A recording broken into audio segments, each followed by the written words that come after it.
us now from Moscow. And Dominic, it seems that the Kremlin is seeking to play down the economic impact, saying that the economic situation has changed in Russia, but that they have every confidence it will be fine, essentially.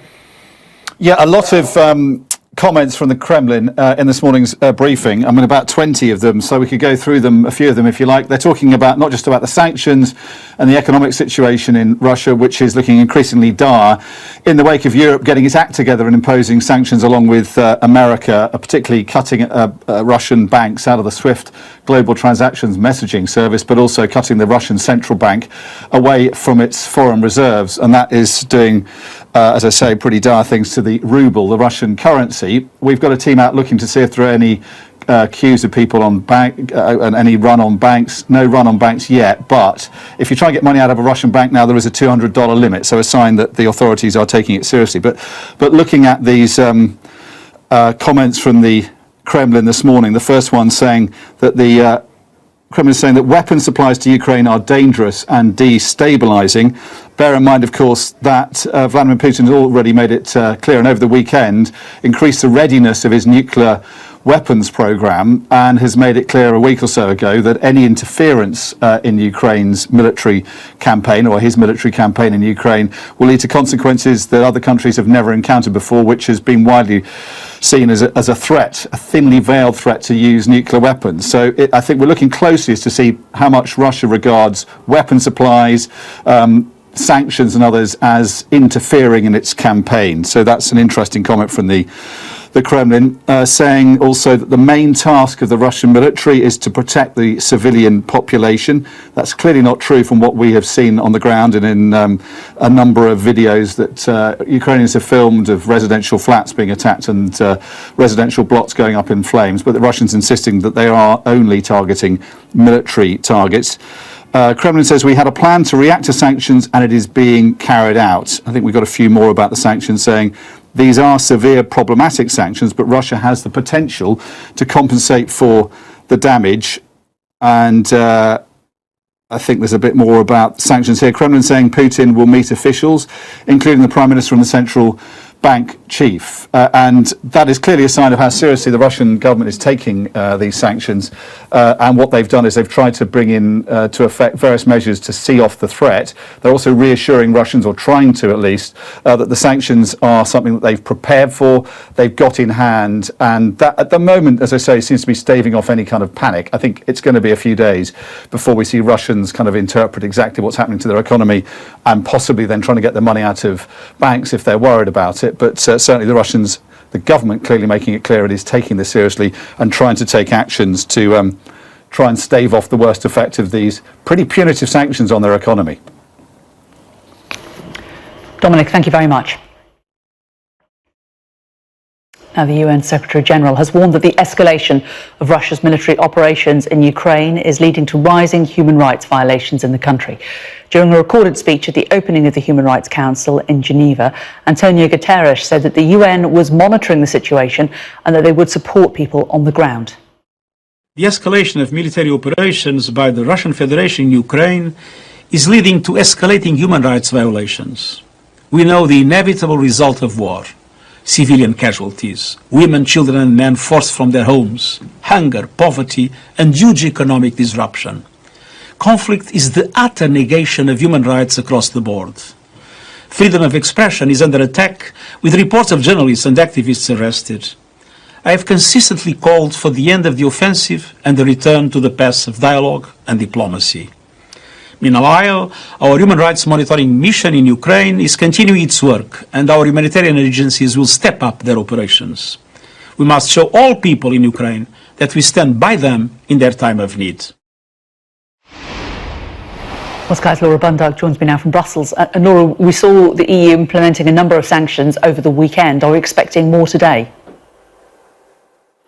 Well, the EU has been announcing this incremental list of sanctions starting at the beginning of the week, ending with the biggest sanctions of all, really, and in terms of a military action as well. This huge U-turn in the EU's policy not to sort of to provide weapons. It will now be providing weapons to the Ukrainians. So lots of talk, lots of sanctions, lots of statements, but also perhaps the biggest move out of the EU is a move on a military stance, as well as the humanitarian one we've been hearing about, as well as hundreds of thousands of Ukrainians flee the country and head west into those countries bordering Ukraine, the likes of Poland, etc. And today we've got even bigger diplomatic discussions underway, with this really rare emergency meeting of the United Nations General Assembly due to take place this afternoon UK time, at a time where these sorts of talks could not be more important. The efforts very much being made now to expose, to discuss Putin's actions and the next steps, and clearly the situation there reaching a crisis point in terms of what the response should be and what the response can be. We've heard today from the United Nations High Commissioner for Human Rights, Michelle Bachelet, talking about the situation on the ground and the concerns they now have. The military attack on Ukraine is putting at risk countless lives. Between Thursday morning and last night, our office has recorded 406 civilian casualties, including 102 killed, including 7 children, and 304 injured. Most of these civilians were killed by explosive weapons with a wide impact area, including shelling from heavy artillery and multi-launch rocket systems and airstrikes. The real figures are, I fear, considerably higher. So concerns there about the situation within Ukraine, and of course from the EU's perspective now, the situation on the border countries for those who are leaving Ukraine. So we're seeing pictures now, the situation at the moment on the ground in Poland, the country expected to take the lion's share of the refugees. So far we understand 422,000 Ukrainians have fled the country into neighbouring countries, but that figure very much only the start of what is expected to be a much larger increase and influx of people. And the EU yesterday meeting to discuss its response, how those border countries can best be supported immediately, and then looking to the long term, how every country now committing this open door policy, waiving the need for Ukrainians to fill out lengthy paperwork in terms of making asylum claims. That's all gone for now. As I say, there is very much a warm welcome coming from the EU 27. Their doors are open and will be for 3 years now for those Ukrainians. Laura, thanks very much.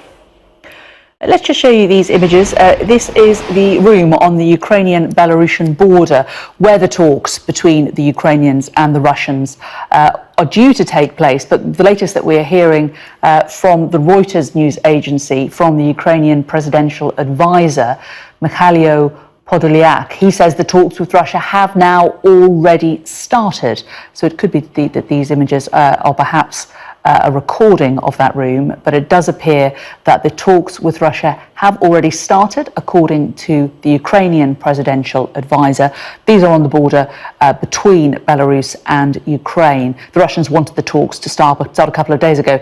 They suggested the Ukrainians could come into Belarus, but given that Belarus is hosting Russian troops, you could perhaps understand the reluctance of the Ukrainians to go into Belarus for talks, but they are now being held on the border. What hopes for progress we shall see, but that is the latest that we are getting from there. The UK government has said it's adding to the sanctions against Russia by prohibiting any UK financial transactions involving the country's central bank, the Russian National Wealth Fund and the Russian Ministry of Finance. And these restrictions add to the growing number of Western sanctions, causing the ruble to tumble to a record low against the dollar. Our business presenter, Ian King, joins me now from the city. A record low. Ian, just give us some sense of how bad it is. Well, the key thing here, as you said, Jane, are these sanctions against the Central Bank of Russia. Now, last week, of course, we were talking at great length about the possibility of Russian banks being excluded from SWIFT, which is the interbank messaging service that enables cross-border payments to be made between banks. I think cutting out the Russian Central Bank is an even bigger move. It's a step that only in the past has been taken against the likes of Iran and Venezuela. It is a very big, drastic move, and it's caused a lot of uncertainty across financial markets right across the piece this morning because, of course, nothing has ever been attempted against a central bank of this size. Russia, of course, the world's 12th largest economy, so it's a completely different ballgame from the likes of cutting off, say, Iran or Venezuela from the international financial system. And the aim here, Jane, is essentially to prevent Russia from getting its hands on as much as possible of the $643 billion worth of reserves that it's built up over the last 8 years. Now, the biggest single asset in which those reserves are denominated in is the euro. There's also a big holding in gold. The Russian government has been trying to minimise, where possible, its exposure to the US dollar, but there are still a fair few dollar holdings as well. And the point here is, as I say, is that those reserves were supposed to cushion Russia against the impact of any sanctions. And the fact that Russia is not going to be able to get its hand on a big chunk of those reserves is therefore pretty drastic for the Russian economy. Potentially, it increases the risk of a recession in Russia. Now, you can see on the screen what the ruble has been doing over the last 12 months. It's off more than a quarter against the US dollar. Well, this morning it fell to a new all-time low against the US dollar. It was off 29% on the session at its peak this morning. It's right now trading at around 100 rubles to the dollar. Just to put that in context, Jane, a fortnight ago, it cost you only 77 rubles to buy a dollar. So this is a big, dramatic fall. And Russian borrowing costs, as implied by the bond yield on Russian government bonds, well, that's currently running at 12%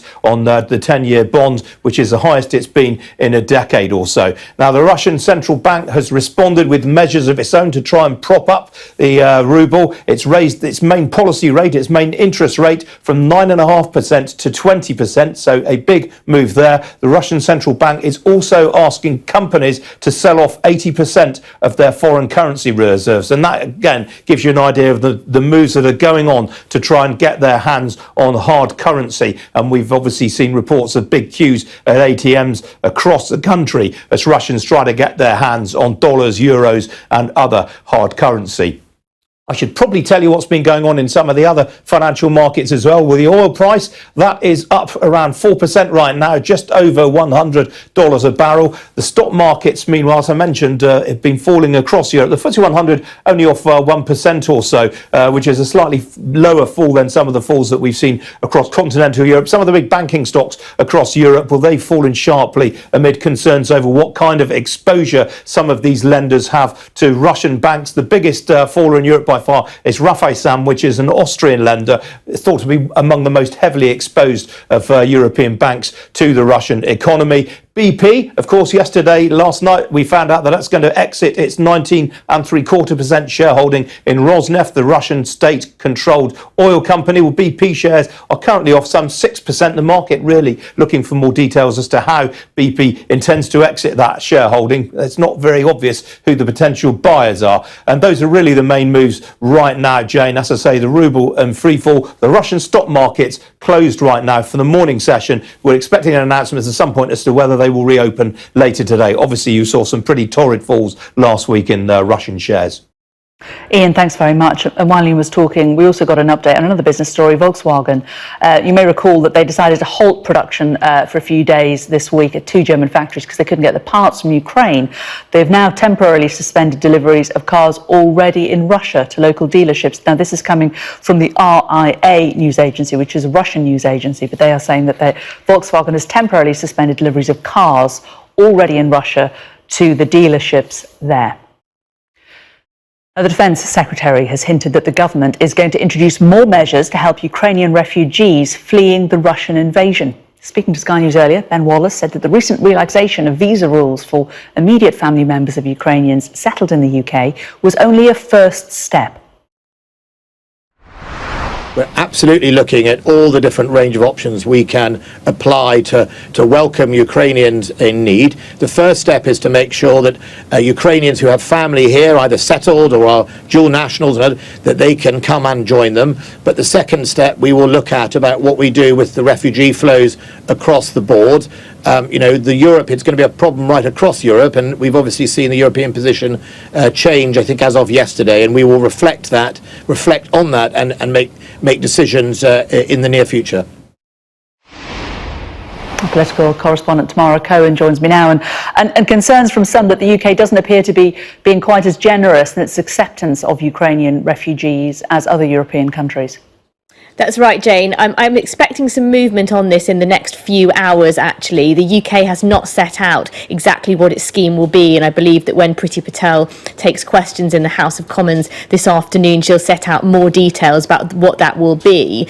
Boris Johnson went to a Ukrainian church in London yesterday and spoke to some community leaders there. He then said that the UK would ease the visa rules for people who have a Ukrainian family member who is resident in the UK now. They would be able to bring over immediate family members, such as a spouse or a long-term partner or a child under 18, without having to pay the fees for a visa, and that process would be done more quickly. But it's been criticised by Labour, who say this is not a very generous scheme because, of course, it only applies to Ukrainians who have a relative in the UK right now. Compare that to what the EU announced last night, which is effectively an open door policy for Ukrainian refugees. They can get visas lasting up to 3 years.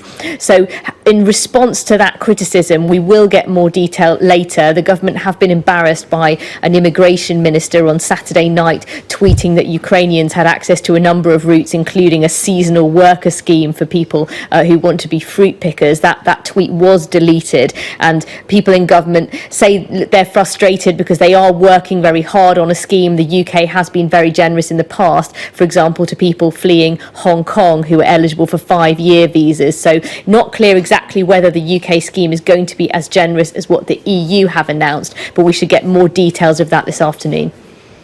Okay, Tamara, thank you very much. While Tamara's been talking, Lord Ahmed, Britain's Minister of State, has been talking to the Reuters news agency. He has said to them that Putin's remarks on the nuclear alert are chilling and has thrown away the agreement on nuclear non-proliferation signed a year ago. So he has also said that Russia is increasingly isolated economically, diplomatically and politically, and that he believes that measures against Russia should be further tightened and that this will need international cooperation. So this is Lord Ahmed, who's talking out in Geneva to the Reuters agency. This is Sky News Today. Coming up, is there any hope of today's talks between Ukraine and Russia currently getting underway, resulting in a ceasefire? I'm going to be talking to a Ukrainian former Deputy Foreign Minister.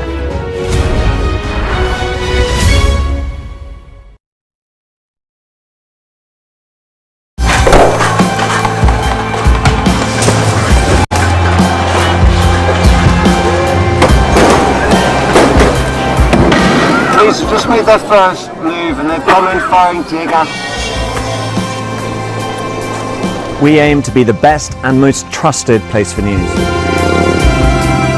There are hundreds of these turbines, with thousands more across Gansu.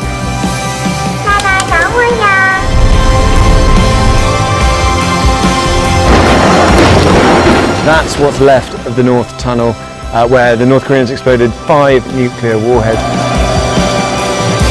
This is a show of strength at a time when China is more fragile than it has been at any time in recent years. Shrapnel from that explosion, so you can see it littered along all the way. We take you to the heart of the stories that shape our world.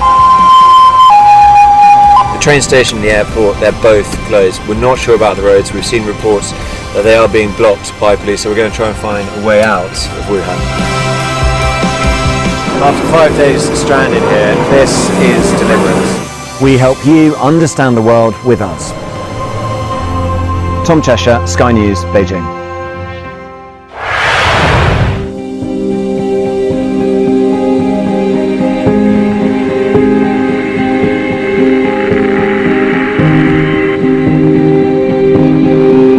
Welcome to Gabby Dave Global.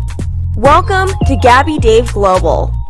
We are a UK-based online e-commerce store, the first of its kind with license to trade in African products. Some of the products are clothing brands and all beauty accessories, hair and beauty brands, natural aphrodisiacs, processed and dried unprocessed food.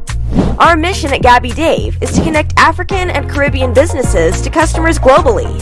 At Gabby Dave, we ensure our sellers get the best deal for their products.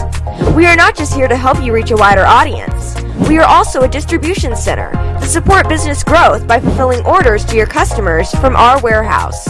making sure customers receive their products on time. We are inviting all Black-owned businesses to trade on our platform because we strongly believe Africans have a unique brand the customer would appreciate globally. So get in touch today and let us make your product and business go far. Here are some of the benefits of using Gabby Dave Global.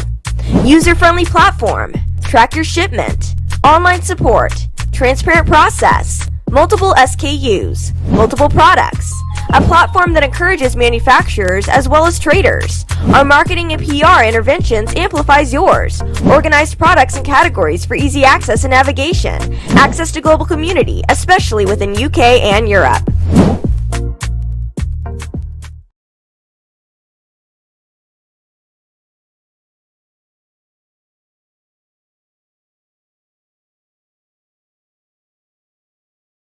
And the best part is, SendWave is absolutely commission-free. Our exchange rates are excellent. You can see for yourself by checking them out on our website. So how do you use SendWave? SendWave is an app that you can download onto your phone from the App Store or Google Play Store. The app is free to download. After downloading it, just open the app and enter your name, email, and phone number. That's it. You're good to go. Make sure you use the promo code SR. S for Starr, R for Radio. This promo code will give you £5 free credit to send to Africa on your first transaction. Your money will be delivered to your recipient within seconds. Feel free to call me on 0749 7377 647 at any time. I'll be happy to tell you all about SendWave and help you in any way I can. Remember to use the promo code SR for £5 free credit. Medasse. Tune in to On Point here on Star Radio UK with Empress Regina every Monday at 5 p.m. GMT. Looking forward to your company. Hi everyone, it's your girl BB Clement, the author of How to Go From Employee to Entrepreneur and the host of your weekly business show, BB Means Business, the show where we discuss everything you ever wanted to know about business but you were afraid to ask. How do I start my business? How do I raise the finance? How do I grow my business? Where am I going to find my customers? Join me every Tuesday at 1:30 p.m. on Star Radio UK to get all the information and tips that you need to become a successful entrepreneur and become financially free. Remember, don't let life dictate to you. Rather, put your signature on life. Check me out. He tells me my energy is making him tired. Yes! How do you get the energy to do I've been told that I have a lot of energy, but my goodness, I think today I have met my match, people. I have met my match, Miss Suzanne. Wow, amazing. One of the things that's the start of the darkness. The of darkness. So what did that? Myself and the world in a just. And 2019. Forget the proverbial boardroom. Join me, Simone Frazier, on the CEO, the program that gives you the driving seat over your life. Every Tuesday, 8 p.m. only on Star Radio.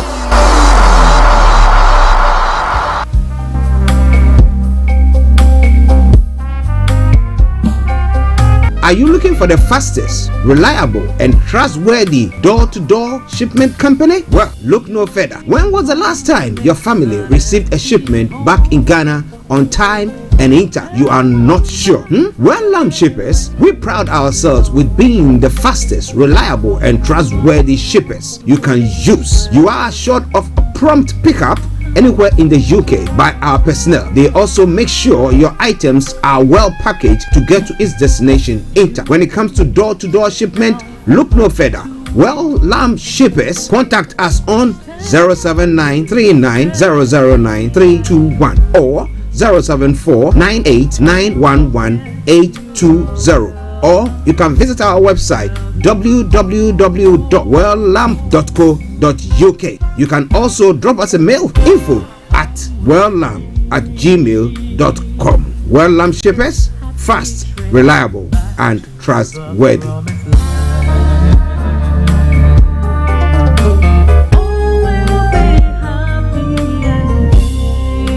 Hi there.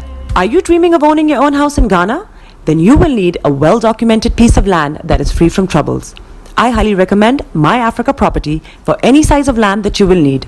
With My Africa Property, lands are available in Pram Pram, Sopoli, Tohenia, Ogome, Dodoma, Winneba, and many other locations at affordable prices. These locations are about an hour away from the airport, only 35 minutes from the motorway, 10 minutes drive from Central University College, 10 minutes drive to the beach, and close to Prampram Senior High School and Ghanaman Soccer Center of Excellence. For more details, visit our website www.myafricaproperty.com or call our UK office on 0208 123 2523. For our US and Canada offices, call us on +1 585 184 994145. You can also email us at ghana@myafricaproperty.com. Getting onto the property ladder has never been easy until now. Join us this and every Thursday from 7 p.m. to 8:30 p.m. live on the Property Hour Show on Starr Radio UK, where we talk to mortgage brokers, property developers, estate agents, landlord, tenant, property consultants on how to invest or get into the property business and make money. You can't afford to miss this. The Property Hour Show is your best source into the property industry.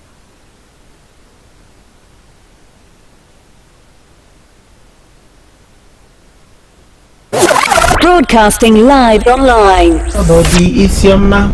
Bekutu, show them you got the cocoa set. Ladies and gentlemen, it's your boy Harry Song, aka Mr. Songs. This is the Kingmaker Baba for the girls. We're here. This is Starr Radio. We don't go nowhere. UK, London. We they call them London for home. For here, we they call them London. Hi there, this is CJ Buckler, your life coach. And whenever I'm in London, I listen to Starr Radio UK right here. But guess what? You can listen to wherever you are. Broadcasting worldwide, online 24/7. All around the world. In your car. At work. At home. On your smartphone. This is Starr Radio. Are you ready to turn it up? 10, 9, 8, 7, 6, 5, 4, 3, 2, 1. Smile, though your heart is aching. Smile even though it's breaking. When there are clouds in the sky, you get by. If you smile through your fear and sorrow, smile and maybe tomorrow you find that life is still worthwhile. If you just smile. Hey, this is Archie and you're listening to Starr Radio UK, man. The morning show.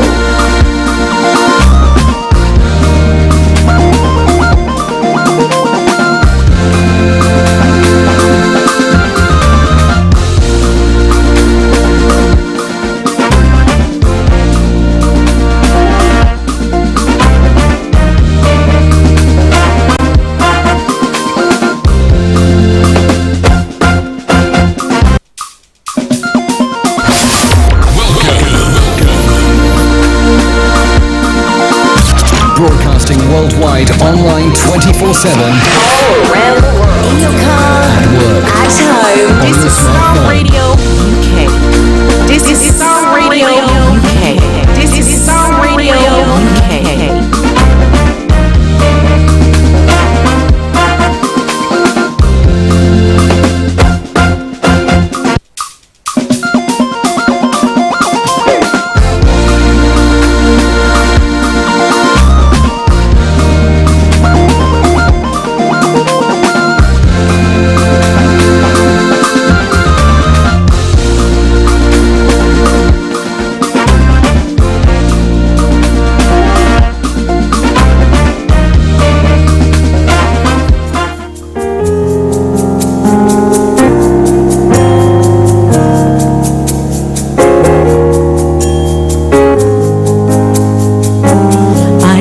You, Lord,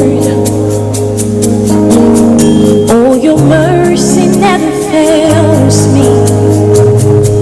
All my days I've been held in your hand. Enlighten your day with Starr Radio. Morning that I wake up until I lay my head, oh, I will sing of the goodness of God. Okay, let me say good morning, good afternoon, good evening, good dawn to you wherever you might be on planet Earth, and those of you who are on other planets as well. You know what? I salute you all, and I say welcome to the Monday edition of the morning show. Today is the 28th day of February, the last day of February, the year 2022. With the time now 10:42, and it's the Starr Radio UK morning show, the Monday edition. So all in all, let me say welcome once again to the program.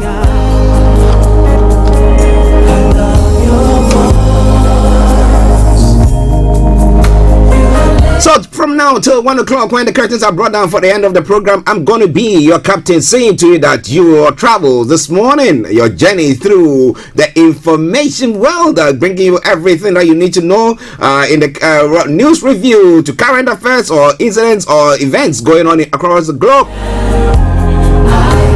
It's your one and only. I remain. This is the morning show with Archie. You're sincere. So once again, welcome. Do me a massive favor, share the broadcast with your friends and loved ones and invite them to like our pages as well. Hope you had a very nice weekend wherever you are. Let me say good morning to our listeners in the UK, those of you in the US and in South America, in the Caribbean area. Those of you in Canada, those of you in Europe, those of you in Asia, those of you in Australia, on the African continent as well. I want to salute each and every one of you and welcome you, especially our listeners in the in Nigeria, in Ghana, in Uganda, South Africa. Now, if there's any place that I've not actually acknowledged, I want to say thank you very much and good morning, good afternoon, good evening, good dawn to you, whatever time it might be there. But a special good morning goes to our listeners in Ukraine. Dr. Kitcher, I hope you are doing very well. Yes, we had all the information. We'll do our best to get in touch with you as well. He is the consular in Ukraine. And then a special good morning goes to the one and only Tosino. I hope you are doing very well. Tosino is in Moscow as well. But I think if there's a time for us to pray for world peace, this is the time that we have to do so. With world leaders not knowing what to do, I want to salute each and every one of you. But a special good morning goes to my colleagues, Mr. Frank Davis, Ms. Olayomi, Kojo D, HRH Linda Pallien all the way in Cyprus, Felix all the way in Aberdeen, and to you listening to me, and our able producer, Mr. Francis Guy. So, ladies and gentlemen, welcome to the show. To representatives of Starr Radio UK 2, I salute you all. We're going to make it a very, very great day. If you've not seen a day that has been great, watch out for this. It's going to be a great day, a great day that you've never thought of, you've never seen before, ever in your life. How are we going to do that? From archaeology to zoology, from Accra to Zanzibar, whatever it is, if it's making the headlines, I promise we're going to be touching on that.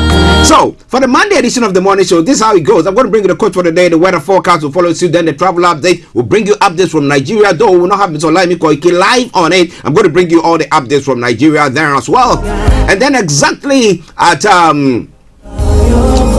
12 o'clock, the lines are open for you to add your voice to the discussions. We go on from there exactly at 12:45. We'll be having HRH Linda Pallien all the way from Cyprus joining us on Career 101.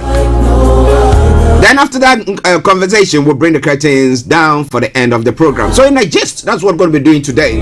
But once again, let me say it. Welcome to the show. Playing in the background, something from the Joyful Way Incorporated, a cover version of The Goodness of God. I hope that you're experiencing the goodness of God wherever you are. It doesn't matter, at times things trouble our minds, at times things do trouble our living, our what you call existence. But some way, somehow, the resilience of the human spirit kicks in, and some way, somehow, we survive. So keep on trying. Keep on keeping up the faith. Don't give it up. Some way, somehow, God will come through for you. And let me hear a massive amen for that. Amen. Welcome to the show once again.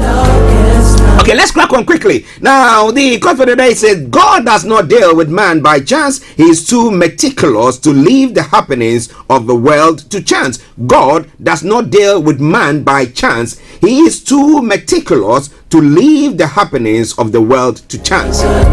So whatever thing that you might be going through today, maybe some of them you think that, well, it's my fault, whatever, you know, all that stuff that we say. But somehow, some way, if God has not permitted, it cannot happen.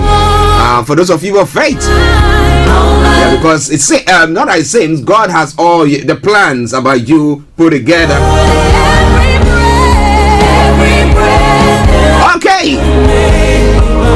Now let's move on to the weather front. On the weather front, this afternoon will turn increasingly overcast as cloud thickens from the west. There will be a few brief dry spells in place, a few spots of rain possible through the afternoon. And then tonight will continue cloudy with a band of rain pushing in from the northwest. The rain will have mostly cleared by dawn, although a few spots will linger in places. And when it comes to the temperature is going to be 13 degrees, a bit warmer than it's been of late. The lowest 9 degrees. UV level is going to be low. Pollution is going to be low. Sunset 17:38 and sunrise for tomorrow morning 06:49 hours.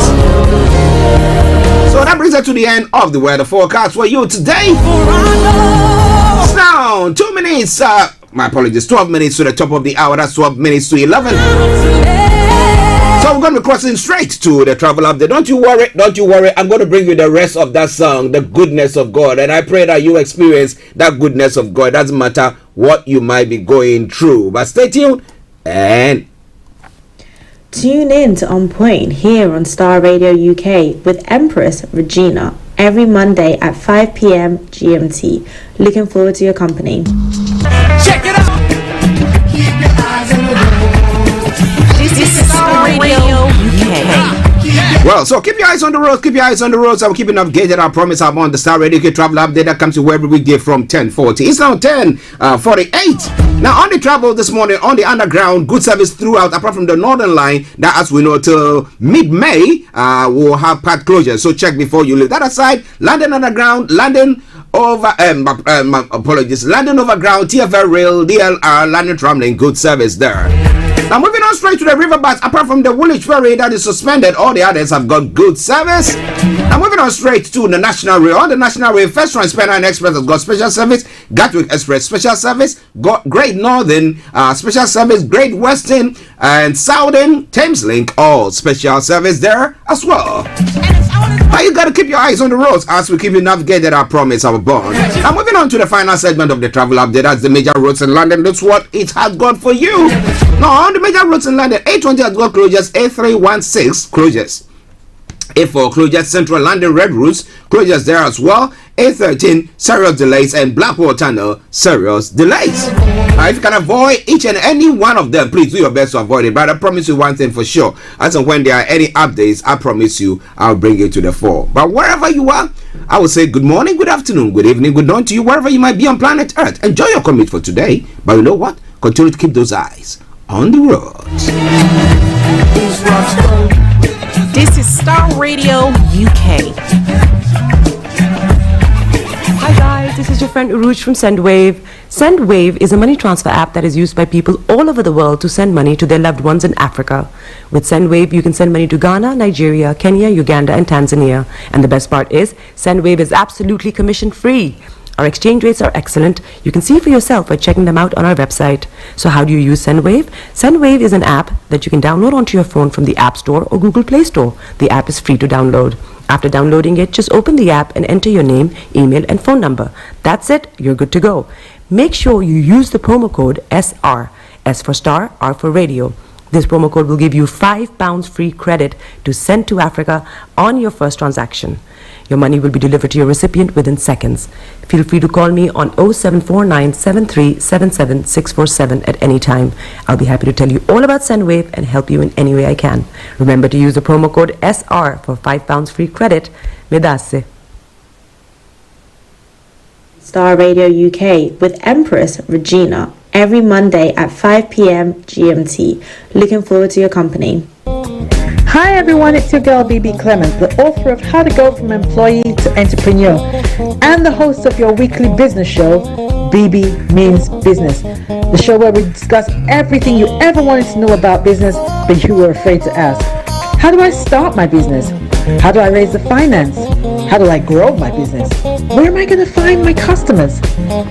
Join me every Tuesday at 1:30 p.m. on Starr Radio UK to get all the information and tips that you need to become a successful entrepreneur and become financially free. Remember, don't let life dictate to you. Rather, put your signature on life.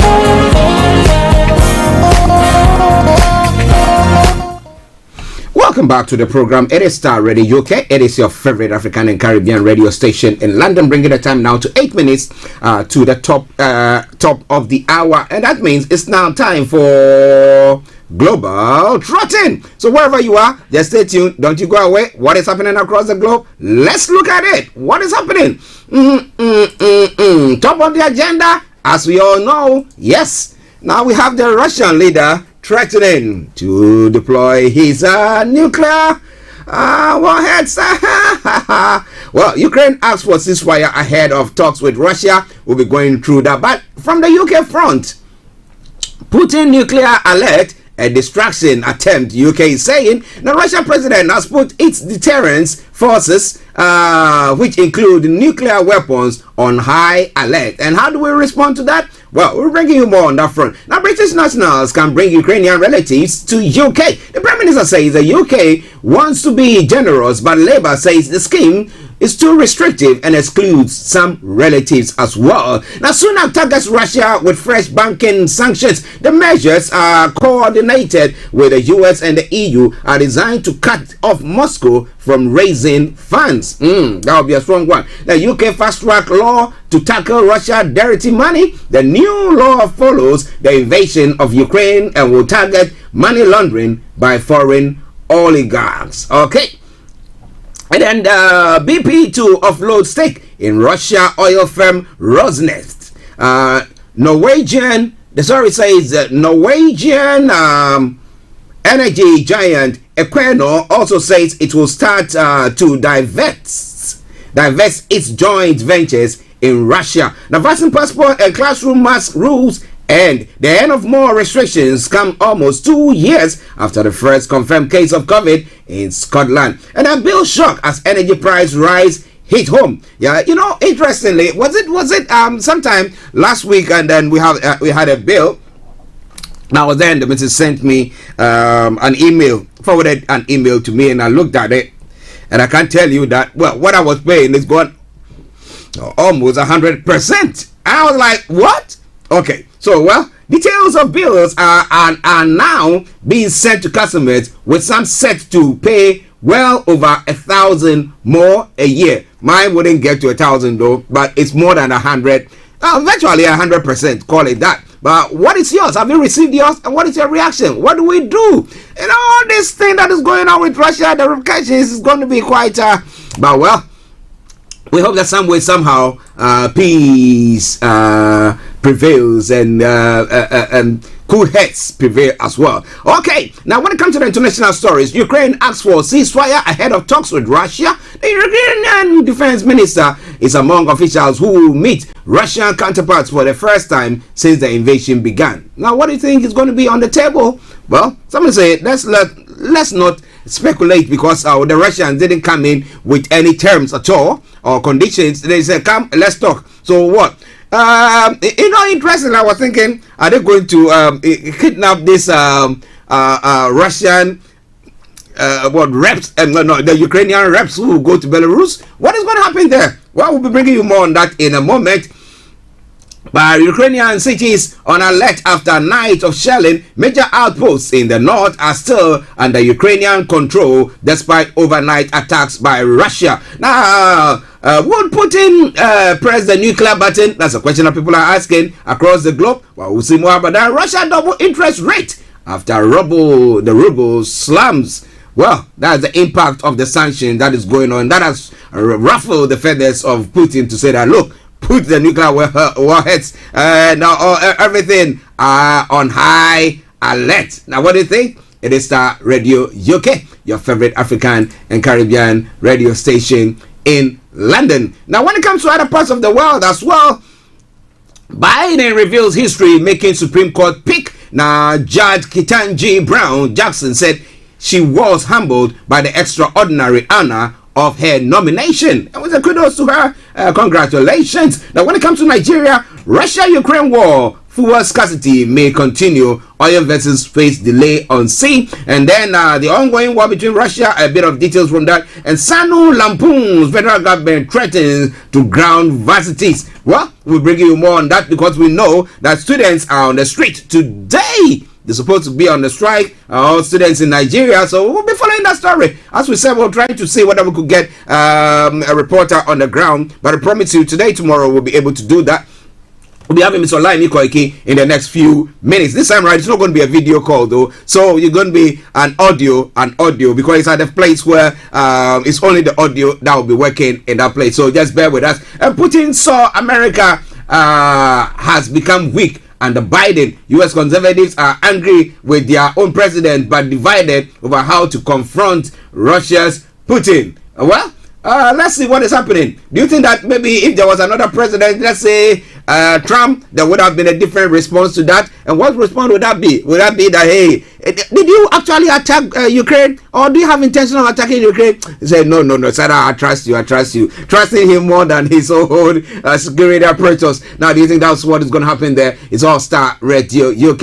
It is your favorite African and Caribbean radio station in London. Now, Nigeria condemns treatment of students fleeing Ukraine. Now, President Buhari says some students have repeatedly been refused entry into Poland. Well, I think it's about time that other countries look at that critically. Yesterday, I saw one lady who had crossed over to Poland. I think her accent was another of, I think, a Nigerian who was saying that, well, for days she's not had anything to eat and we pray that everything works for them. Okay, and let's see. Deadly attack at Zimbabwe opposition rally is one of the stories that's made the rounds. We'll be looking at that as well. And Cameroon teacher arrested over viral beating video. Those are some of the stories making the rounds. When it comes to other parts of the continent, that's Africa, University of Ghana, Utah rejects decision to resume lectures today. And then COVID-19 funds were used appropriately, Sophia Kufu says. Now we'll be bringing you more on that front. What is she talking about there?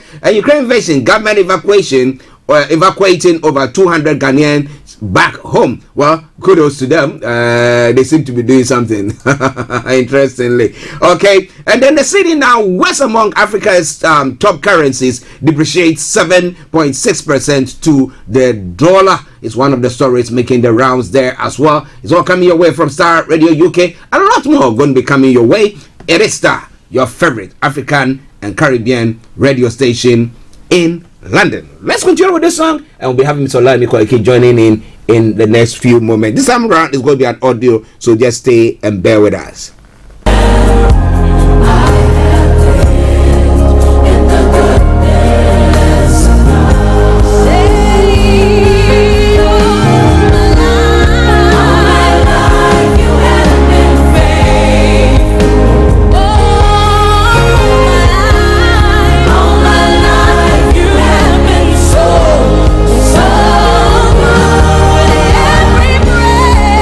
Every breath that I am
Radio UK.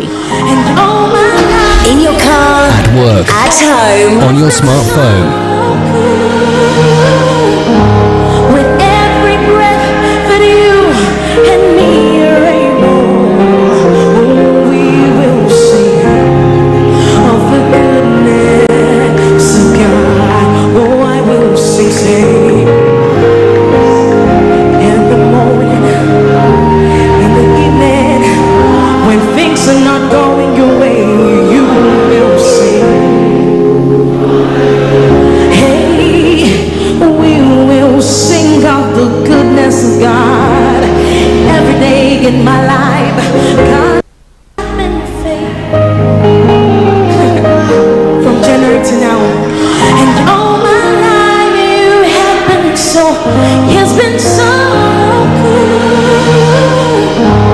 With every breath that you in your car, At work, at home, on your smartphone. Radio UK. Broadcasting worldwide, online 24/7. Starr Radio UK. in the morning, in the evening, when things are not going your way, you will sing. Hey, we will sing of the goodness of God every day in my life.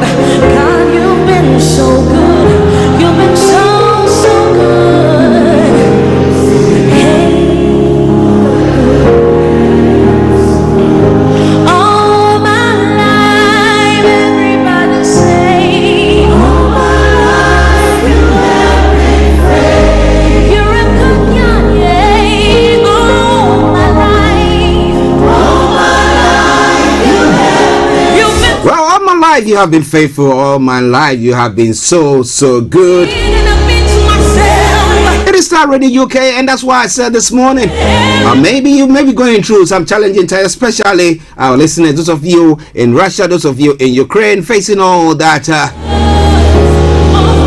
problems in that part of the world. But some way, somehow, You have been faithful. as you protect yourself, it takes God to protect you. To now, So do your best and leave the rest to God. you have He will be good to you. has been so But it is Starr Radio UK. It is your favorite African and Caribbean radio station in London. We should be having Miss Olayomi joining in pretty soon. But wherever you are, don't go away. We take a commercial break and we come back and we continue with the show. Stay tuned. Starr Radio UK. Welcome to Gabby Dave Global.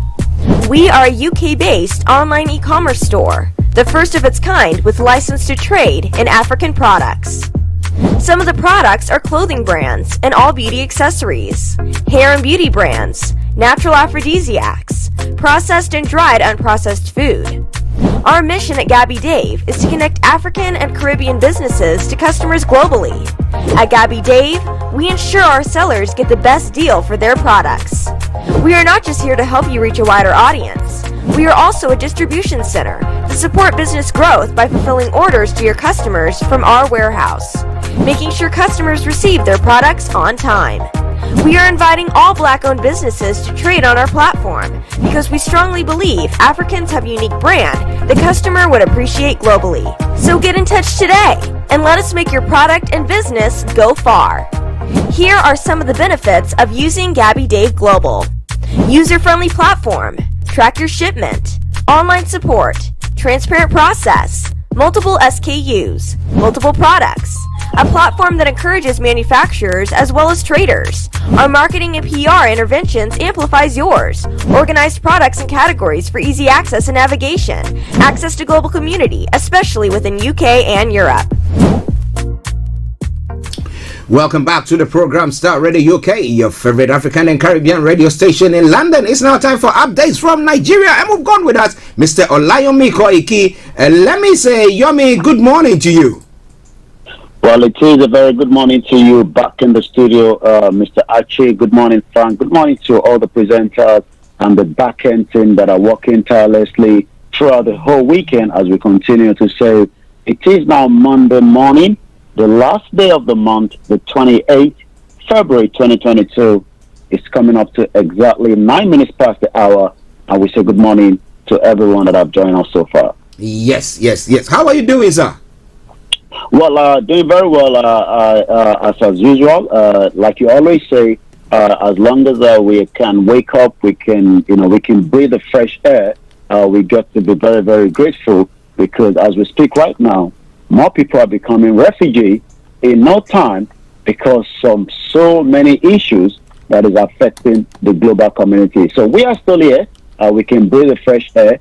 We can control what we want, but the problem is we, as Star Radio UK, are also concerned about not just Africa, but the continent where we live. And that is the reason why this morning we'll be going out to straight away to so many news coming out of Nigeria. But I'll come back again to you in the studio.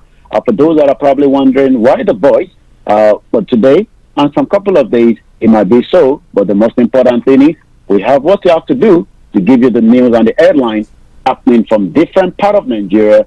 And now the Nigerians outside Nigeria that are pleading to come back home because of the crisis taking place between Russia and Ukraine. Yes, so let's start it from there. That's where I want us to start our conversation this morning. Now, first of all, what has been the update from students who are trying to flee Ukraine to neighboring countries, Poland? This is because we had some information coming through that the president, Buhari, has been concerned about the way some Nigerian students are being treated at the borders of Poland and some other neighboring countries. What information do you have about that? Well, it's quite shocking to some of us, but maybe not to some, especially knowing that we still have a bit of racism, not just in a particular country, but in almost all countries that people, especially Africans, are living. As we do know, we have in thousands, not probably millions, or probably Nigerians, and probably by the time you add other African countries, it might take it to about some kind of a million that are living, especially in Ukraine, because Ukraine tends to have a medical system that allows millions of people to go in there on a yearly basis, to further their degree, whether a first class, whether it's the first degree or the master. So what we saw is more Nigerians and other African and Caribbean that are trying to flee, just as so many people were doing, are not being allowed to board trains. And those that were that were able to get even to the closest part of the borderline of Poland have not been allowed to get in. And we've seen videos that even guns are pointing at them. The federal government is responding as well to some of these issues. But the question is whether they are doing enough, to evacuate, especially, what could have happened. Because, if we have embassies in Poland, they should be on standby, working very close, with the, with the Poland authority, so that the Nigerians that are fleeing from the war zone that is currently taking place will be welcome as well. And that has been a lot of reaction in the last, 72 hours that we've seen. The government is responding. I've been following, the foreign minister and also the diaspora commission, Abike Dabiri, that have also released, some kind of video. But like you said, Buhari laments the ill treatment of Nigerians and other Africans in Ukraine, ages racism. The majority of Nigerian citizens in the country today are university enrolled students, and the president doesn't seem to be very happy. Gabashew, the senior special assistant to President, Media and Publicity, in a statement yesterday said, presidency understand the pain and fear confronting all the people who find themselves in the middle of crisis. There have been reports, along with videos of Nigerians being turned back at the Ukraine border in their attempt to exit the troubled country for a neighboring one. The presidency said it is aware of the situation in the statement. It says while effort to begin talks between Russia and Ukraine are underway, paramount on our mind the safety, human rights of some 4,000 Nigerians that have stayed in their thousands and many other from friendly African nations are now stranded. Interesting. Well, we hope that. But did they say or have they said anything about repatriation? Have they got some of them that they are bringing home, and how many so far? Any information about that? Well, so far nobody has been brought back home, but we do know that they're putting in a kind of a system to support those that are currently there.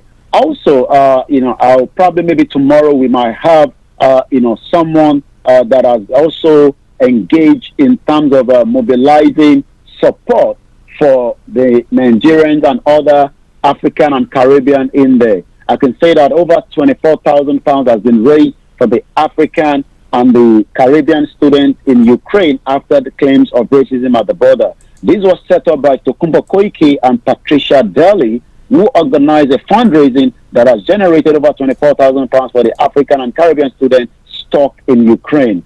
Tomorrow we'll probably have, one of these two, organizer to give us a background of, the kind of support that they are giving out to those that are stuck. But from what we can say, the situation is still very tense. But more Nigerians are also welcoming those that are fleeing the war zone. But I believe the government needs to do more to evacuate those that probably would like to return back home. Well, was it last week, one of the days, I'm not very sure of it, but whilst we were having a discussion, some were saying that even if they wouldn't want to return to Nigeria. Have they changed their stance now? Well, what you've got to remember is, not everybody might want to stay in a situation where you don't know if it's going to escalate more. So some might prefer to be back home. But like Judy said, yes, some are still adamant that, this situation will be resolved, especially with the conversation going on between the two countries that are involved. But definitely, not everybody wants to come back home. But that doesn't mean that the government should not provide the facility to enable those that might want to return back home. Well, listeners, it is Starr Radio UK. Mr. Olayomi Koiki in our North London studio today, just bringing audio feed to you. This week we're doing some experiment because of some upgrade that's going on. But let's say good morning to Amayo Ajeragene. Good morning to you, sir. I hope you are doing very, very well as well. But continue to send your comments and your contributions in. Put it on our Facebook, whichever it is, and I promise you we're going to read it. Now, it is Monday. This Monday, the 28th of February, the year 2022, was the day that was set by Nigerian students that they were going to go on a nationwide strike. Now, what has been the update from that end?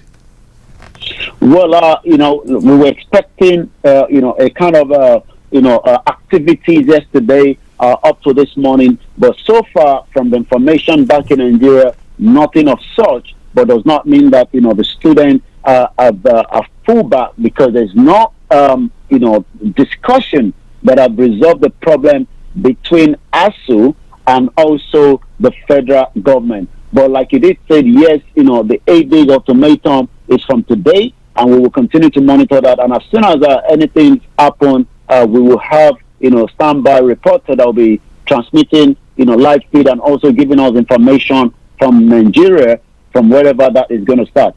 But also, the new headline also is SANU lampoons the federal government and threatened to ground the university.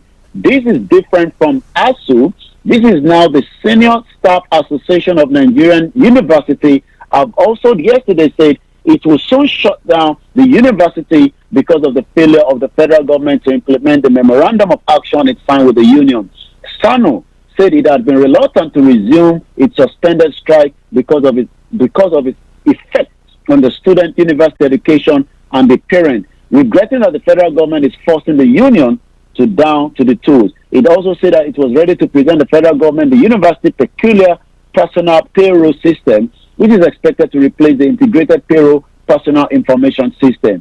The national president of SANU, Muhammad Ibrahim, told journalists in Abuja that the U3PS was designed by professionals and that captures all the peculiarities, including payment for sabbatical and visiting lecturers, among others. Ibrahim identified other contentious issues as the renegotiation of the 2009 agreement with the federal government that is long overdue. He said it was agreed that 2009 agreement should be reviewed every 3 years, but 12 years after not even 50% was implemented. So you can see that the pressure is still out there, and I believe anytime soon the student might start taking effect of what they said it will eventually happen when they discuss that some 8 days ago that they will block every part of the road network in the 36 states of the country, including FCT.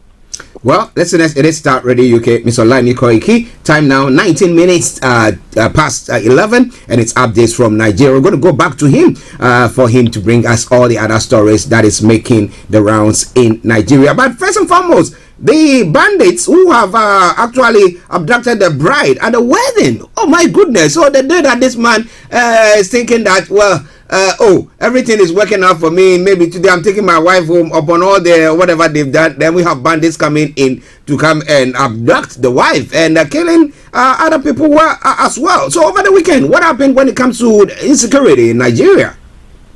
Niger State is one part of the 36 state of the Federal Republic of Nigeria that has had more of the terrorist activities and the terrorist attack on innocent Nigerians. You are quite right, as you said, terrorists have attacked over 10 communities in Niger State, killed 8 persons, also adopted a bride, and left several others injured. The government who were said to have numbered over 100. When they come in the motorbike, about 3 of them on each of the motorbike, 1 driving and 2 sitting, and they do come in the middle of the night, but it doesn't seem they've come in at a very odd time. They've actually invaded this community in Lavon local government area of the state, according to the resident of the Nagokitu community, who spoke on condition of anonymity.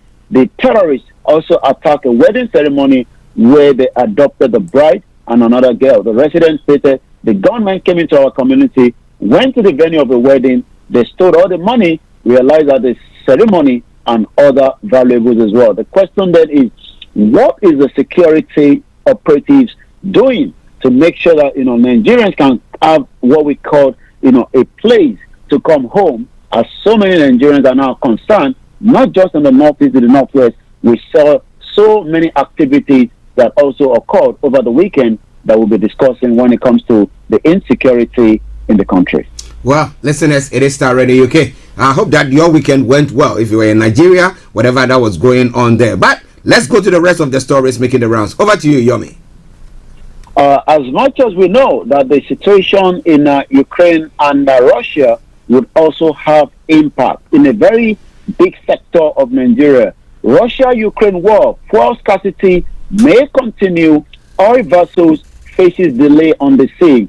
This is part of what a lot of Nigerians would not have expected, but since we have 4 of the refineries that doesn't seem to be in the full capacity, we discussed it some few weeks ago that we are losing about 10 billion naira monthly on a refinery that does not function at all. So what is now happening within the Russia-Ukraine is now going to create more fuel scarcity in the country, because most of the fuel that we use in Nigeria, known as petrol, are imported into the country, and they will also have to go through some of the routes that is currently going through crisis as we speak.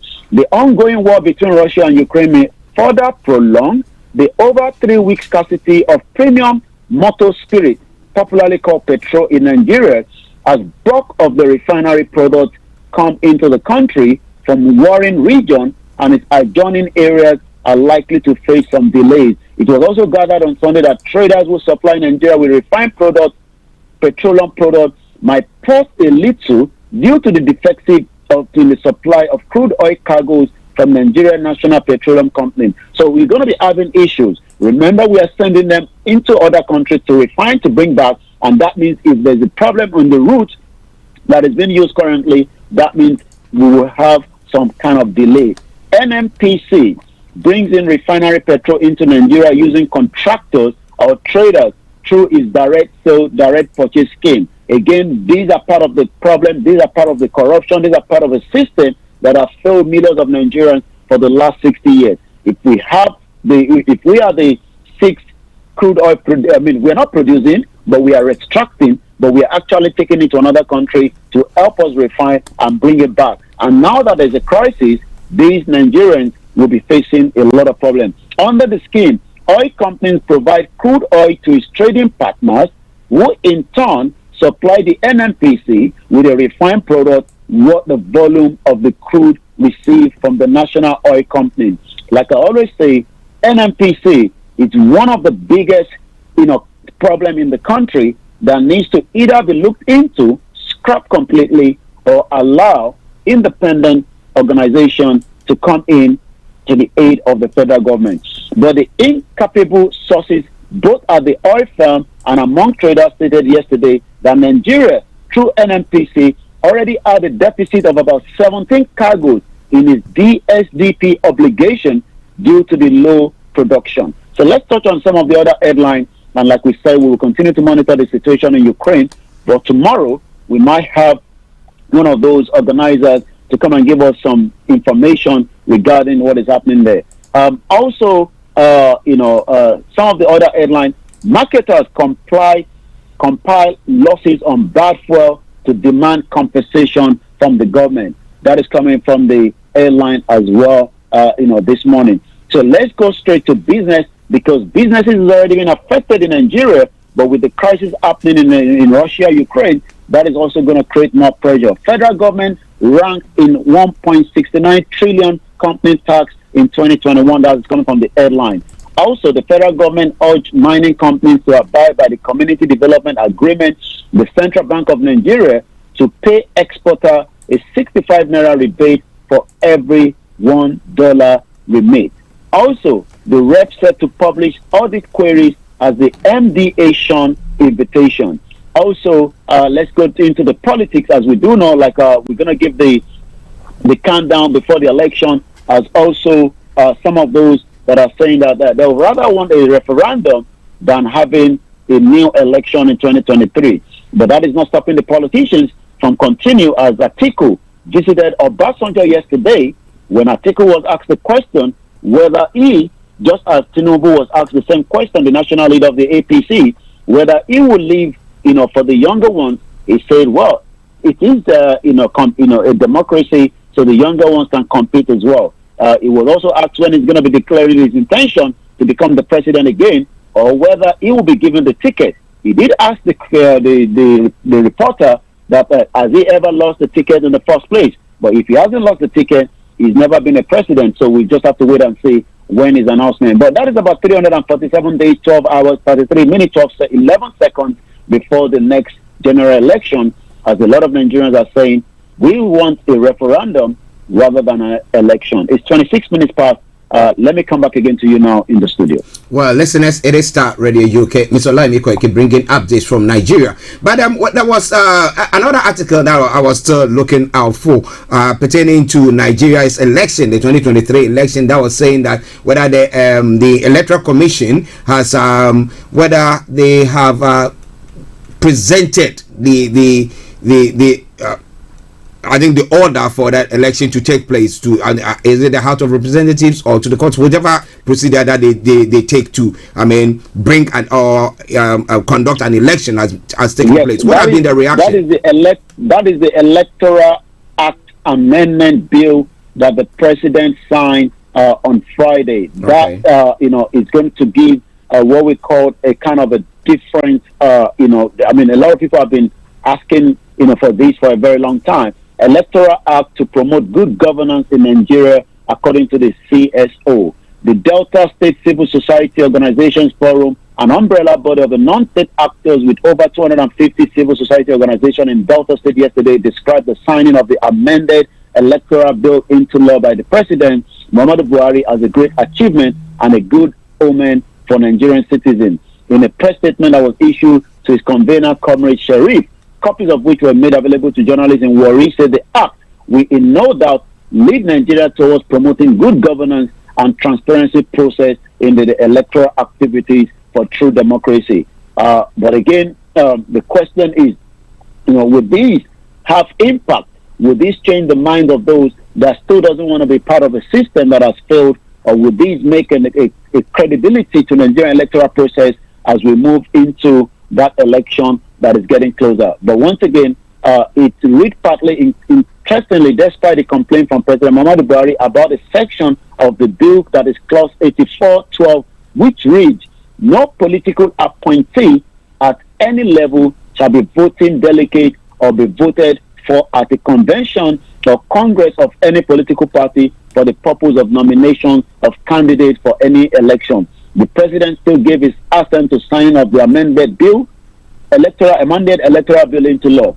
For me, according to this, This indicates a new era of democracy. It further shows the commitment of Nigerians consistent in their demand for free, fair, inclusive, transparency, and credible election. So we will be discussing these during Niger Voices in more elaboration. But let me come back again to you in the studio as we say, this is Star Radio UK 1129, your finest African and Caribbean radio station in London. Yes, listeners, Mr. Olayomi. Before we go to the social media platform, now a bit on that amendment, the Electoral Act Amendment Bill. Now, does that mean, what is the difference between what is happening now vis-a-vis what has been signed into this in a law? Well, the question is this bill that has been on the table. A lot of people thought maybe the president is not going to sign it. Is he going to change the direction? Is it going to have a big impact? All these will be something that we would have to monitor as the time get closer. But again, as we do know, changes is something that a lot of Nigerians have not for a very long time seen, especially knowing the kind of African countries where there's corruption, manipulation, especially during election. So all these is part of the electoral, amendment bill that the president signed on Friday. Okay. Listeners, it is Star Radio UK. Now we're going to go to the social media platform. But if you have any comments, bring your comments in and send them in, and I promise you, I'm going to read that as well. Yomi, so what is happening on the social media platform? The social media seems to be much more of the conversation of the Nigerians that are in Ukraine, and I believe I have something coming up just now from the Ministry of Foreign Affairs. In the last 24 hours, officials of the Nigerian embassy has now received about 130 Nigerians safely at Budapest, Romania, where they have been provided accommodation and will be documented while we finalize arrangements to bring them back home. Also, officials at Budapest, Hungary have received and accommodated 74 Nigerians safely, where they have been documented for subsequent travel arrangements back to Nigeria. We're expecting another batch of about 200 in the city of Budapest tomorrow, Monday, which is today. In Warsaw, Poland, we have received 52 Nigerians and 23 have been processed at the Polish government reception point at Ala Kujuska, Mina 9037-552 mainly, which is near the border of Kosovo. The camp is well organized with beds and bedding, food, eating, clothing, and medicals for evacuees. We assure Nigerians that all hands are on deck and arrangements have been put in place to effectively evacuate our citizens in a safety and dignity. So I'm sure a lot of Nigerians that especially have families at home will be pleased, with this development. And that, as like I said, has been part of the conversation on Twitter in the last 72 hours, especially with videos of people coming up to say they are scared and worried of their loved ones in Ukraine. Okay, listeners, that has been Mr. Olayomi bringing you updates from Nigeria. So, Yomi, before you go. Well, don't touch the dial. Star Radio UK will monitor all the situation back in Ukraine, Russia, and back here in UK as we continue to monitor it. But be rest assured that we'll be back again same time tomorrow with a lot of activities of what is happening in Nigeria. But for now, I say, don't touch the dial. Stay tuned with Archie to take you through the rest of the segment of the program. Have a very good morning and bye for now. Yes, thank you very much. We catch up later. Listeners, Mr. Olayomi bringing you updates from Nigeria. It is Star Radio UK. It is your favorite African and Caribbean radio station in London. Bringing the time now to 11:33. Okay, with me in the studio is Mr. Frank Davis. Missing in action, but he's here today. It's I think because they said that the nuclear weapon should be we have to set it up. He needs to come in to make sure that ours is all ready to Frank, morning. Archie, morning, and morning to our listeners wherever they are. We welcome them once again to another post-war edition of the morning show. Yeah. How have you been? Actually, I've been good. Over the last 24 hours, I haven't slept early, glued to the set. Start planning what I should pack and education. I called a Fiat this morning. Yesterday night. I said, I know you are a health worker. Have you started packing? He said, where? I said, you need emergency bag. I said, you need emergency bag. He said, what for? I said, oh, anything can happen. And again, you need to drive around to see where the nearest bunker is. You can go in there. I said, okay. Clapham Common is close to me, and I can literally run to the underground. Okay. That is safe. I said, well, I think it's better than surface. Of course. Interesting.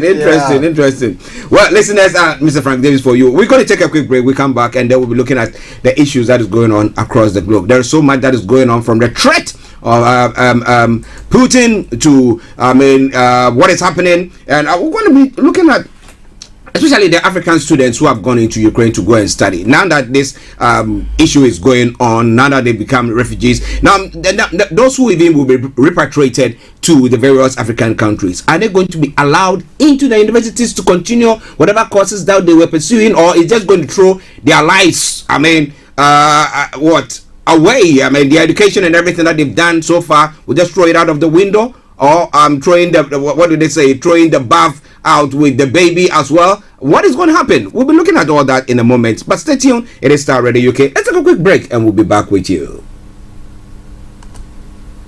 Hi guys, this is your friend Uruj from SendWave. SendWave is a money transfer app that is used by people all over the world to send money to their loved ones in Africa.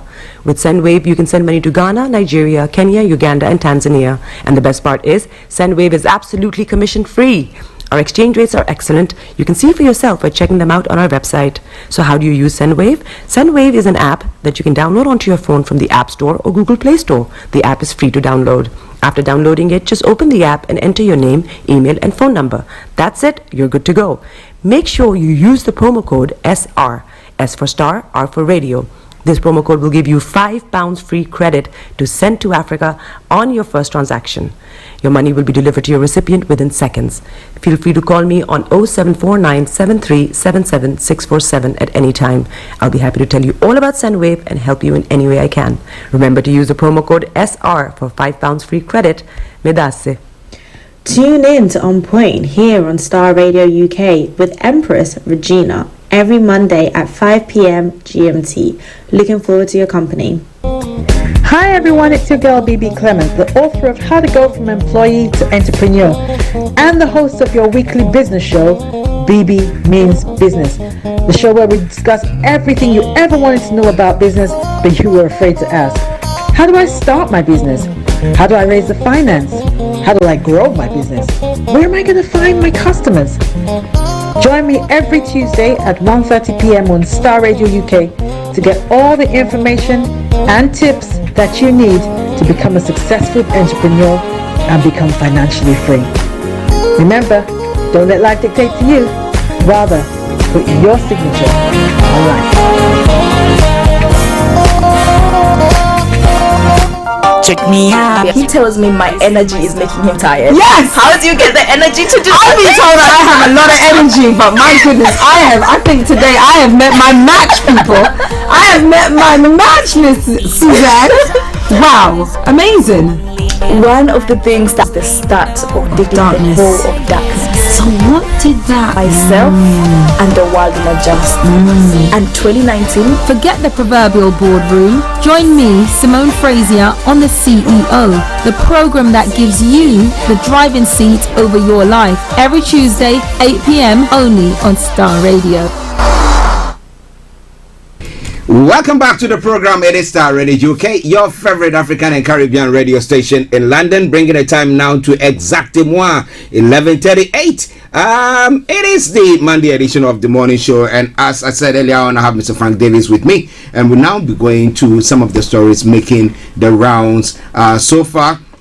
Last Friday when we brought you, or last Thursday when we brought you, no, it was Friday, we brought you excerpts of a conversation with Dr. Kitcher, who is the, let me say, one of the consulate in Ukraine who was seen to the students. He said that he has to find a way. It's managed to get most of the students across the borders, the various borders to neighboring countries. We're doing our best. Kojo is going to be having a conversation with him during. I think yesterday we were trying to get a link, but we couldn't. So hopefully between today and tomorrow we'll be able to do so, and we'll let you know what is happening on that front as the Nigerian foreign minister has come to say what they are doing pertaining to students there. Okay, but now let's look at what is happening here in the UK and then move on to other parts of the world. Now, interestingly, well, the war that is going on in Ukraine is having an impact here. Now, was it last Thursday? Thursday or Friday? One of the days. Now, I think last Friday after the program, I went to the filling station and to fill the tank because I'd gone more than about a quarter to empty. And then I thought, no, normally that's what I did. And then I looked at it and it was buying from Asda or one of the supermarket, and it was 149 point something per liter. Yeah. Then the following day, I had to go to the same place again. So whilst driving through, I saw that they've cordoned off their filling station. So that was, but another filling station on the road to that side, I found that theirs was the same diesel was 159, so about 10p, and I was like, whoa, what's happening, man? You haven't seen it. There's a place I buy fuel from at Plumstead. As of yesterday, it was 155. 3 days ago it was 149. Over the was it Thursday, I went to Sheerness,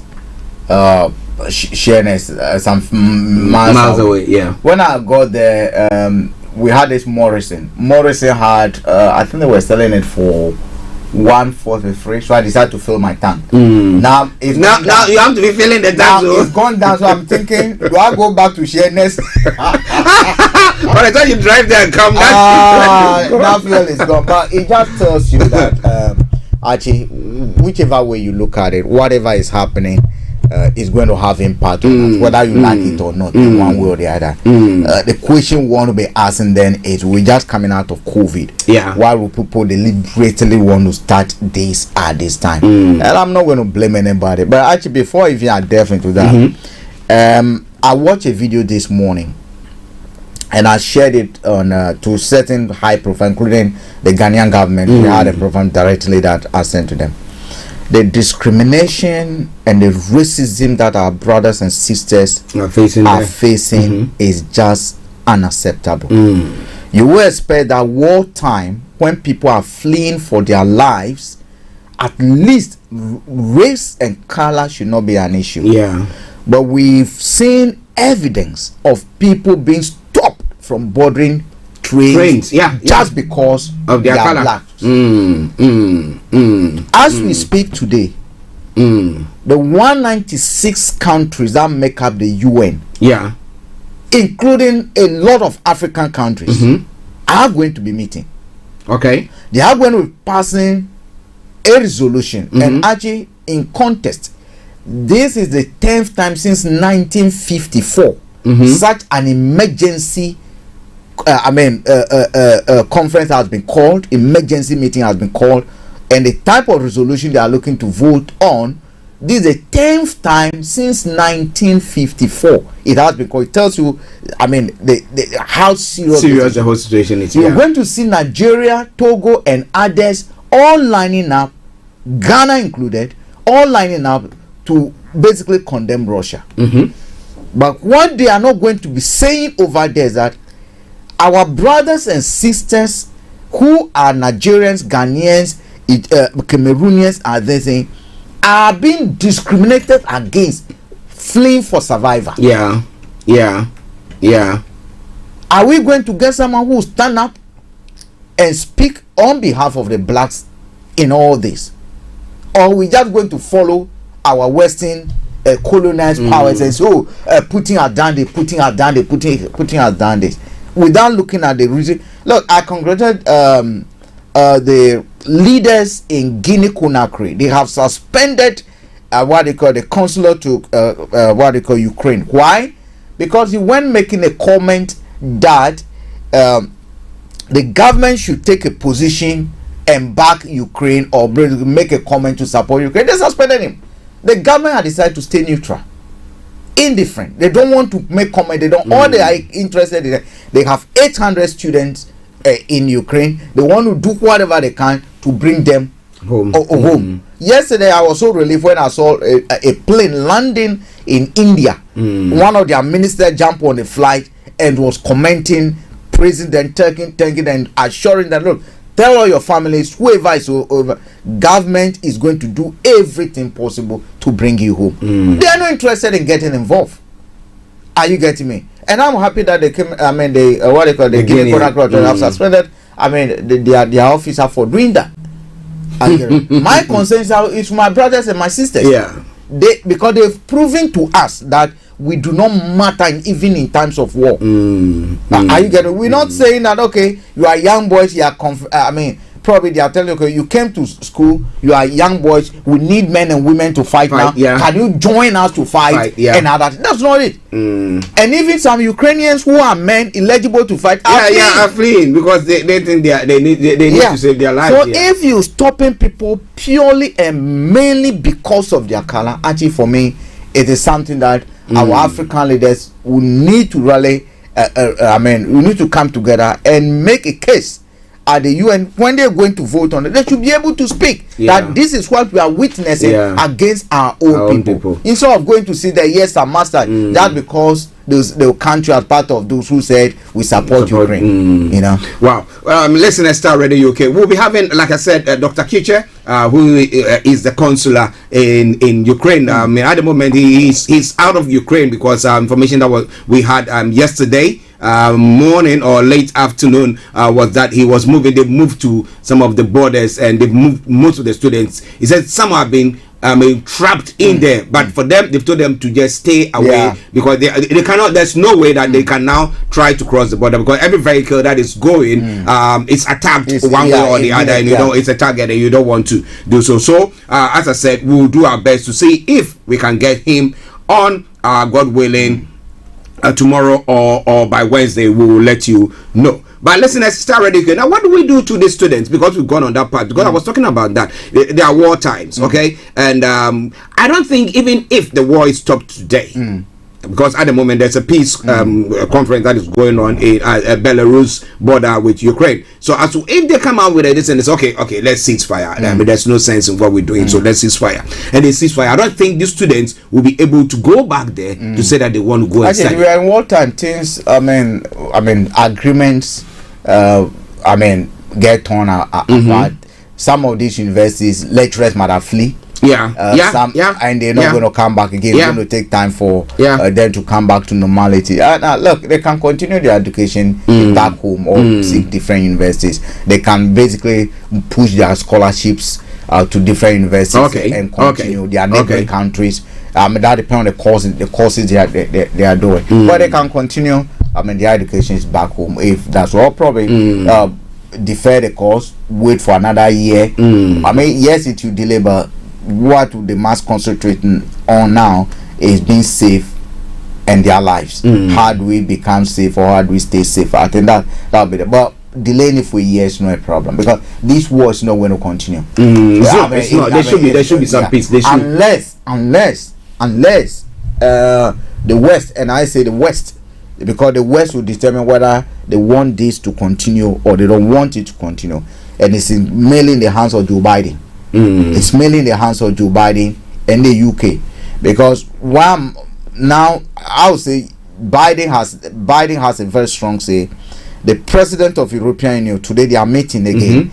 The Germany, who is a very, very strong member in that bloc, also have a strong say because actually, if today it is announced that Ukraine will not be absorbed into NATO, that will be the beginning of the end of the war.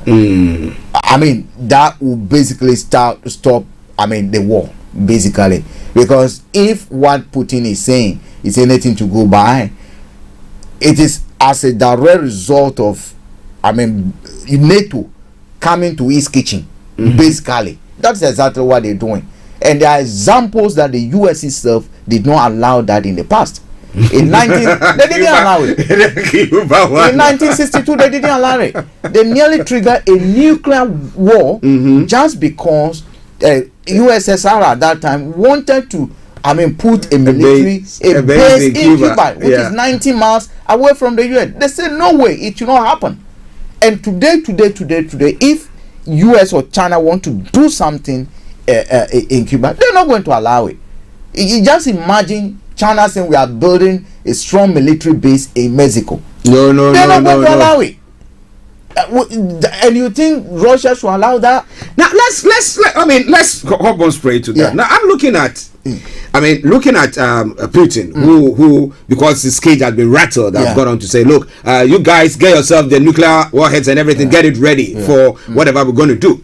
Now we talk about states like Iran, we talk about North Korea, we talk about the fact that their leaders are the ones that they say, hey, and then you have to just go by it on, or else you so if the world leaders or the UN say that, look, we shouldn't have a proliferation of these arms, then they know that in a democratic state where there are lots of people who have to come together to make a decision that this has to be done. No, you have the opposition say, no, you can't do it. And if there's not that check and balance, as it's going, or as we have here and in the US and other countries, and you have Putin saying, I'm going to do this.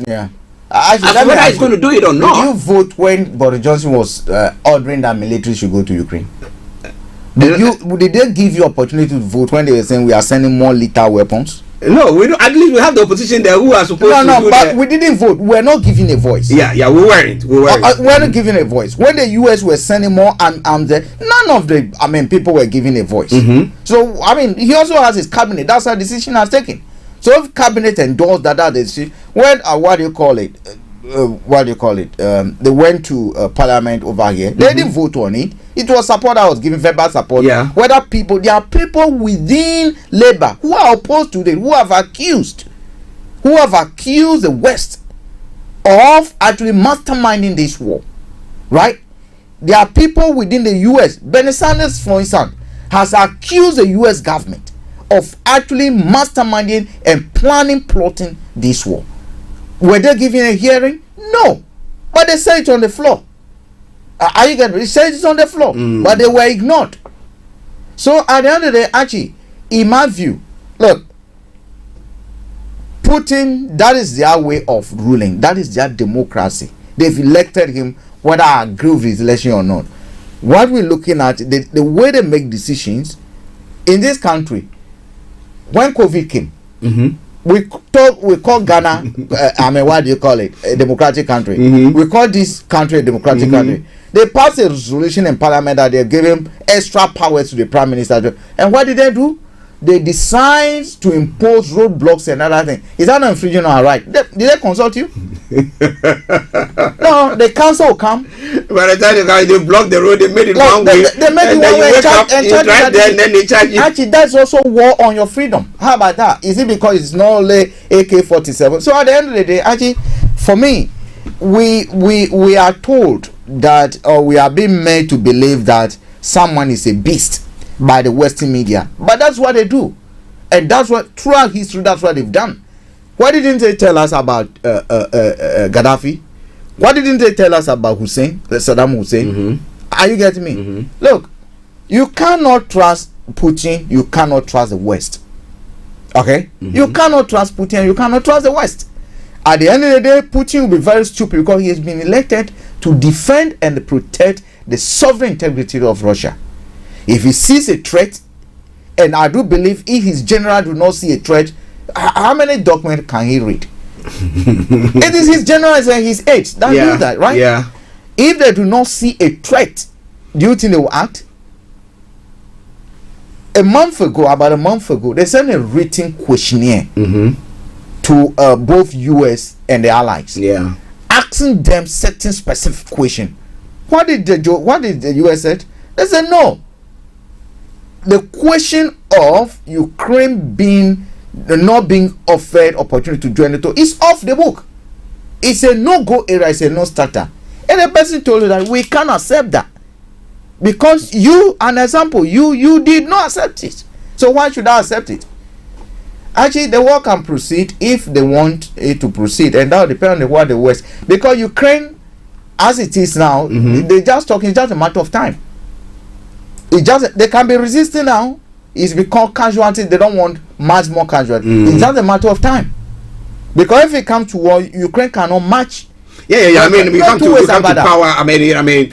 Look, we're talking about nuclear bombs. Yeah. There's a second bomb close to nuclear bomb. That's a thermal bombs. Yeah. And thermal bombs, when they are released, you don't see just wipe anything.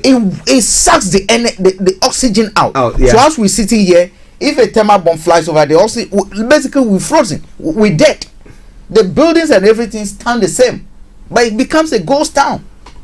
When Russia has that, don't you think if they feel threatened, they will be able to use it? Now, okay. Now, why should they feel threatened? I'm looking at it now. Look, when they came to besiege Ukraine, that was enough threat for them to know that, look, if you don't toe the line, or if you're going to Donetsk, Luhansk, they could have just stayed there and said that, look, we are here. We want you to stop what you are doing. Now they've gone into this war. They said that, I mean, look at the number of people who have been displaced. Now, refugees. We're talking about getting to millions now, and people not being able to go about their duties. And then when it comes to Russia itself, because of the sanctions, now people are suffering. Now people have started queuing. They say interest rate has gone up 100% there. Their stocks died down. So you look at all that and you say, why do you have to go on that path? Actually, it is either you fight the war today or you be ready to fight in your own ground. That's the decision every leader will have to take. Because one will ask, Archie, Putin, before Clinton left, made an offer. He said, look, we agree that NATO has helped stabilize peace in Europe. Yeah.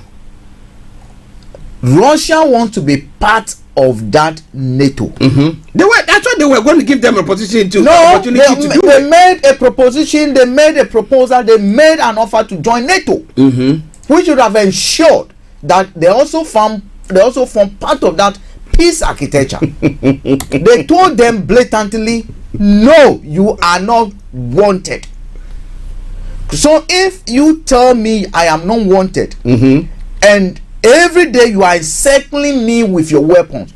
A few years ago, hold on, don't go to the few years, because we got Felix, who is also on the line. So let's go to Aberdeen, where we have Felix. Felix, good morning to you. Good afternoon. Okay, how are you doing, sir? Okay, within the circumstances. Okay, good. We are glad that you're okay. Okay, so what's your comment this morning? Why do you did ask a question? Why does Russia feel threatened? Yeah. See, this is the naivety of an African mind. I'm not insulting you. Yes, this is the naivety of an African. This is one thing that we as Africans we have to learn. Europeans are ahead of us on this. You know, maybe it's because of their nature, but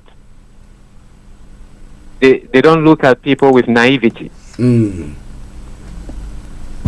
They're always suspicious. Yes. We are looking at it from a naive position. He is sitting down at the Kremlin. He's looking at the history of his country. The history of his country tells him that the last time he was invaded, 1939-1945, was through this country that is now trying to have some kind of control over. That was 1939-1945. He lost 25 million people.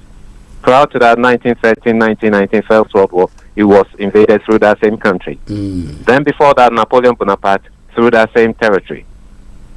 Well, what we have seen in the last few days suggests that this is a country that by its very nature and topography allows for the movement of troops easily. That's why it's been able to move its troops across the border into the country.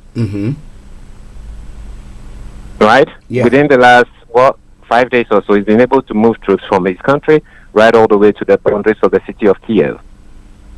That should tell you that It's a country that provides a topography for an easy invasion of its country. Okay. Right? Now, if you are sitting down there and people have expressed open hostility to you, a military alliance that has 3 countries with nuclear bomb capacity. It also has a number of other countries, particularly Germany, that has tried to invade your country twice, who is also part of that alliance. You don't sit down and take a naive approach in running of your country. And particularly when over the last 3 decades or so, you've been asking for a certain level of security guarantees, and that has been, in some cases, rebuffed, ignored, retreated in disdain. And all you see is military assets being piled up on the countries surrounding you. He's not naive. He sees these military assets being brought in all the time. One of the points they made is that there seems like there's an never-ending NATO military drills in these countries bordering Russia. And after these drills, the military assets that are brought in are never returned. Yes. So basically, this is a decoy to deploy significant amount of assets bordering her country. Look, you also have to learn from history. Last week I made this point. You know, the killing of Gaddafi did not start in 2014 or so. Yeah. It started way back in 1980. It was the bastardization of his character, the mad dog of the Middle East. That was what Reagan described him. Imposition of sanctions for a long period of time. He was not allowed to fly aircraft out of his country. You couldn't land an aircraft in Libya for almost about 6 years or so.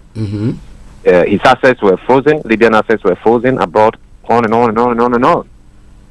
Ultimately, what did they do? They got in there and they killed him. And they messed their country up big time. Now, if you want to hold an African mind, you can choose to be naive. But he is looking at what is happening around him. And remember, he's been in charge of trying to hold Syria together. Yeah. So he knows what is happening over there. He probably has more information than most people from the West, including myself and yourself. So, yes, I don't agree with the approach that he's using as a pacifist. But I know where he's coming from, or I appreciate where he's coming from. Okay. Because look at over the last 2 weeks, a phraseology has come into existence: lethal aid. Have you heard about that? Yeah. You have lethal aid, right? I mean, most of the time when there's war in Africa, what do? African leaders, when they want to address a conflict in Africa, we block military access to all the parties involved in the war. Whether it's the government or whether it's the rebels. That's what we tend to do. That's what happened in Liberia. But Babangida and Jeroen decided that, okay, all of you, after the Americans decided it's an African problem, they are going away. Babangida and Jeroen decided that even Sambodo, Johnson, Charles Taylor, all of you are not going to get into weapons. They didn't say that we are going to support one of the groups by giving them lethal aid. Look at the amount of cash of weapons that are getting into one country at the moment. What makes, what is the difference between such a country receiving this amount of military aid to one that is not part of NATO? It's just a nuclear weapon, isn't it? Yeah. Yes. Now, you think you should sit down and do nothing about it? And Felix, just before you go ahead, just on that point, if you look at the example, what happened in Libya, how Libya, what happened to Chad and other things, when weapons were pumped into that country.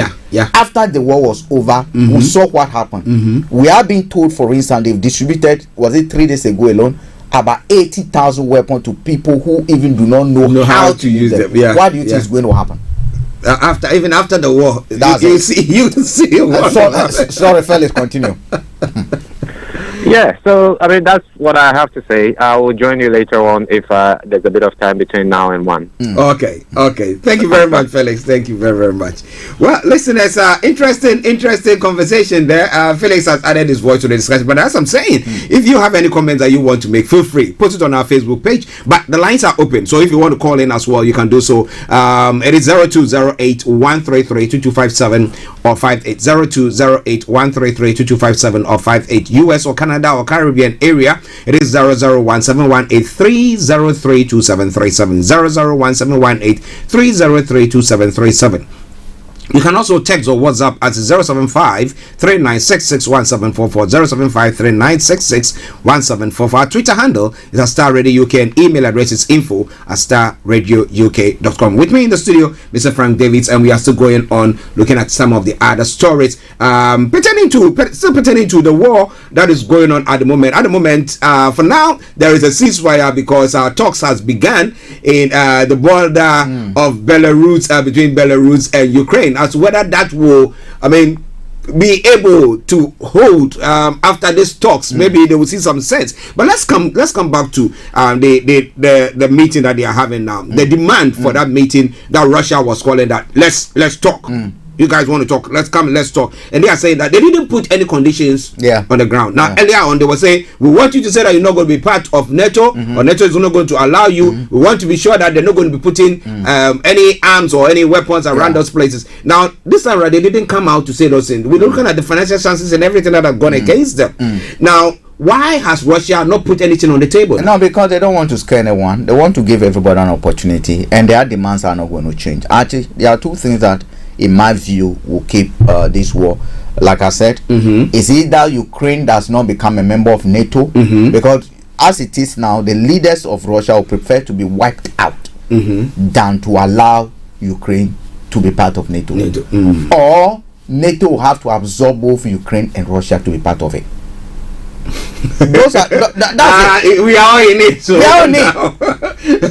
It's either Russia and Russia, because they've made that proposal before, or Europe come up with a third option, which is another security structure, which will European security structure aligned with NATO, to say that if you touch any European country, you have touched all, which means that Russia will also be part of that security architecture.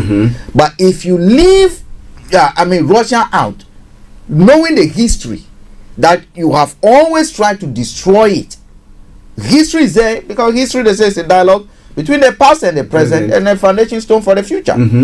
If they look at behind them, what, as far as they're coming from, the mistakes they made, and where they are, the incursions that are being made, I don't think they're going to allow it. Actually, it's not going. We should be prepared for a long haul.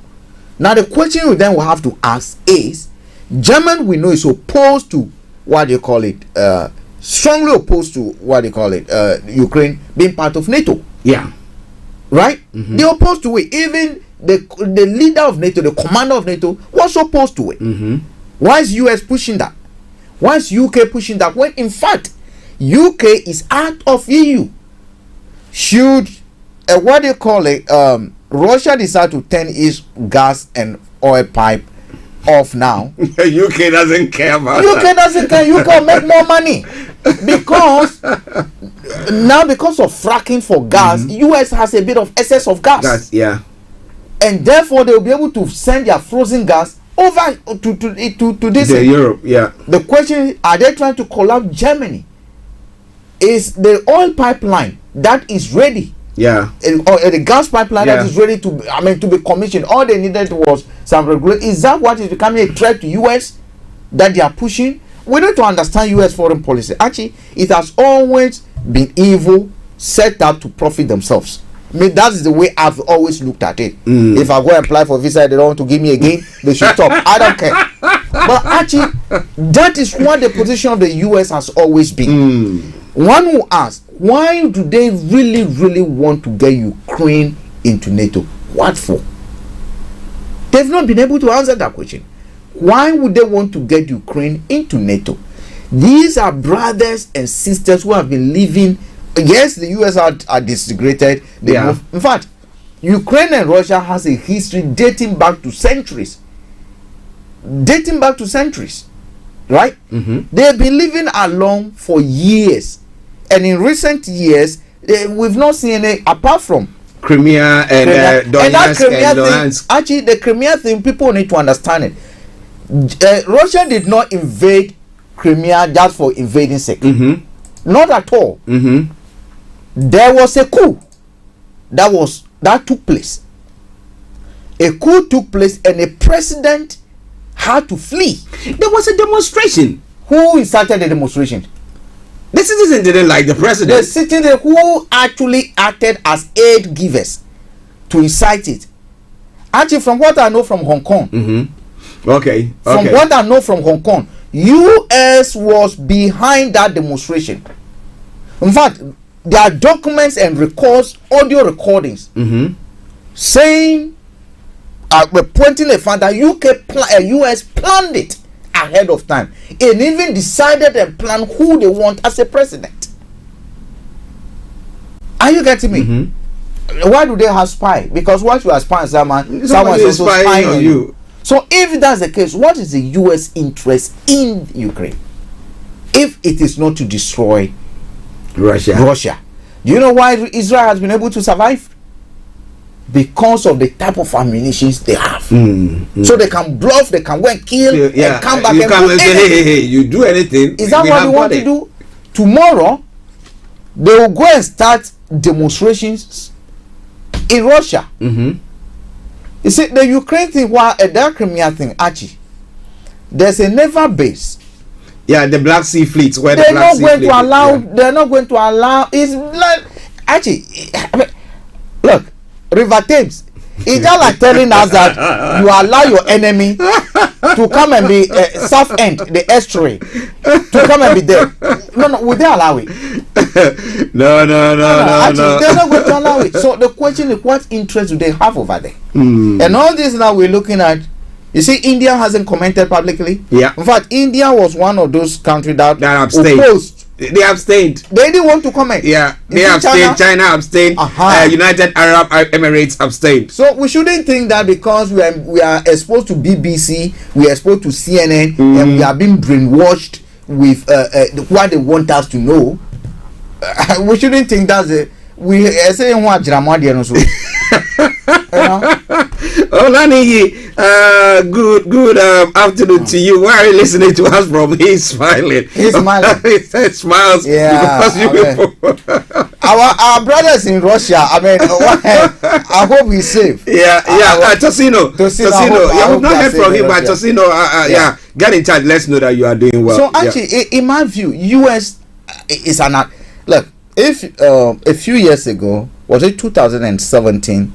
We were opposed. We're talking about democracy over here. We were opposed. A lot of Ghanaians were opposed to Ghana ceding the airport, part of the US to create a military base over there. Yeah. We're talking about democracy. The majority of Ghanaians were for it. But what did they do?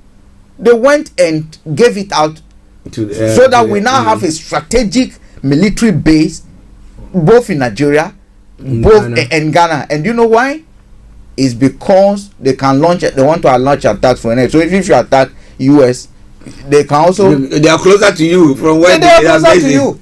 Are you getting me? So in my view, actually, we need to look at, this issue and put ourselves in both the Ukrainian shoes and the Russian shoes.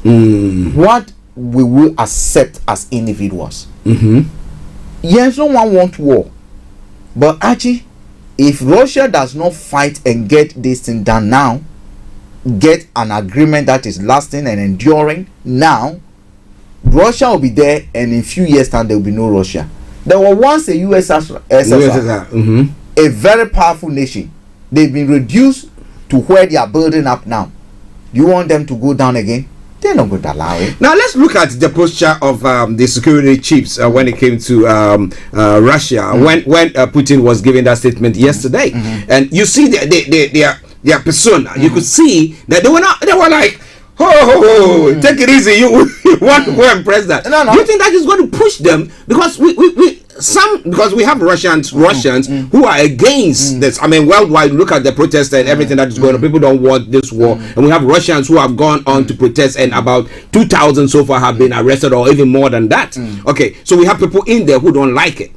Now, so there could be people in there. Actually, tell me, we live in England with this war. Do you think some Russians should take flags and when I mean, what they call it, demonstrate to say we support Putin in this country? Actually, let's be honest.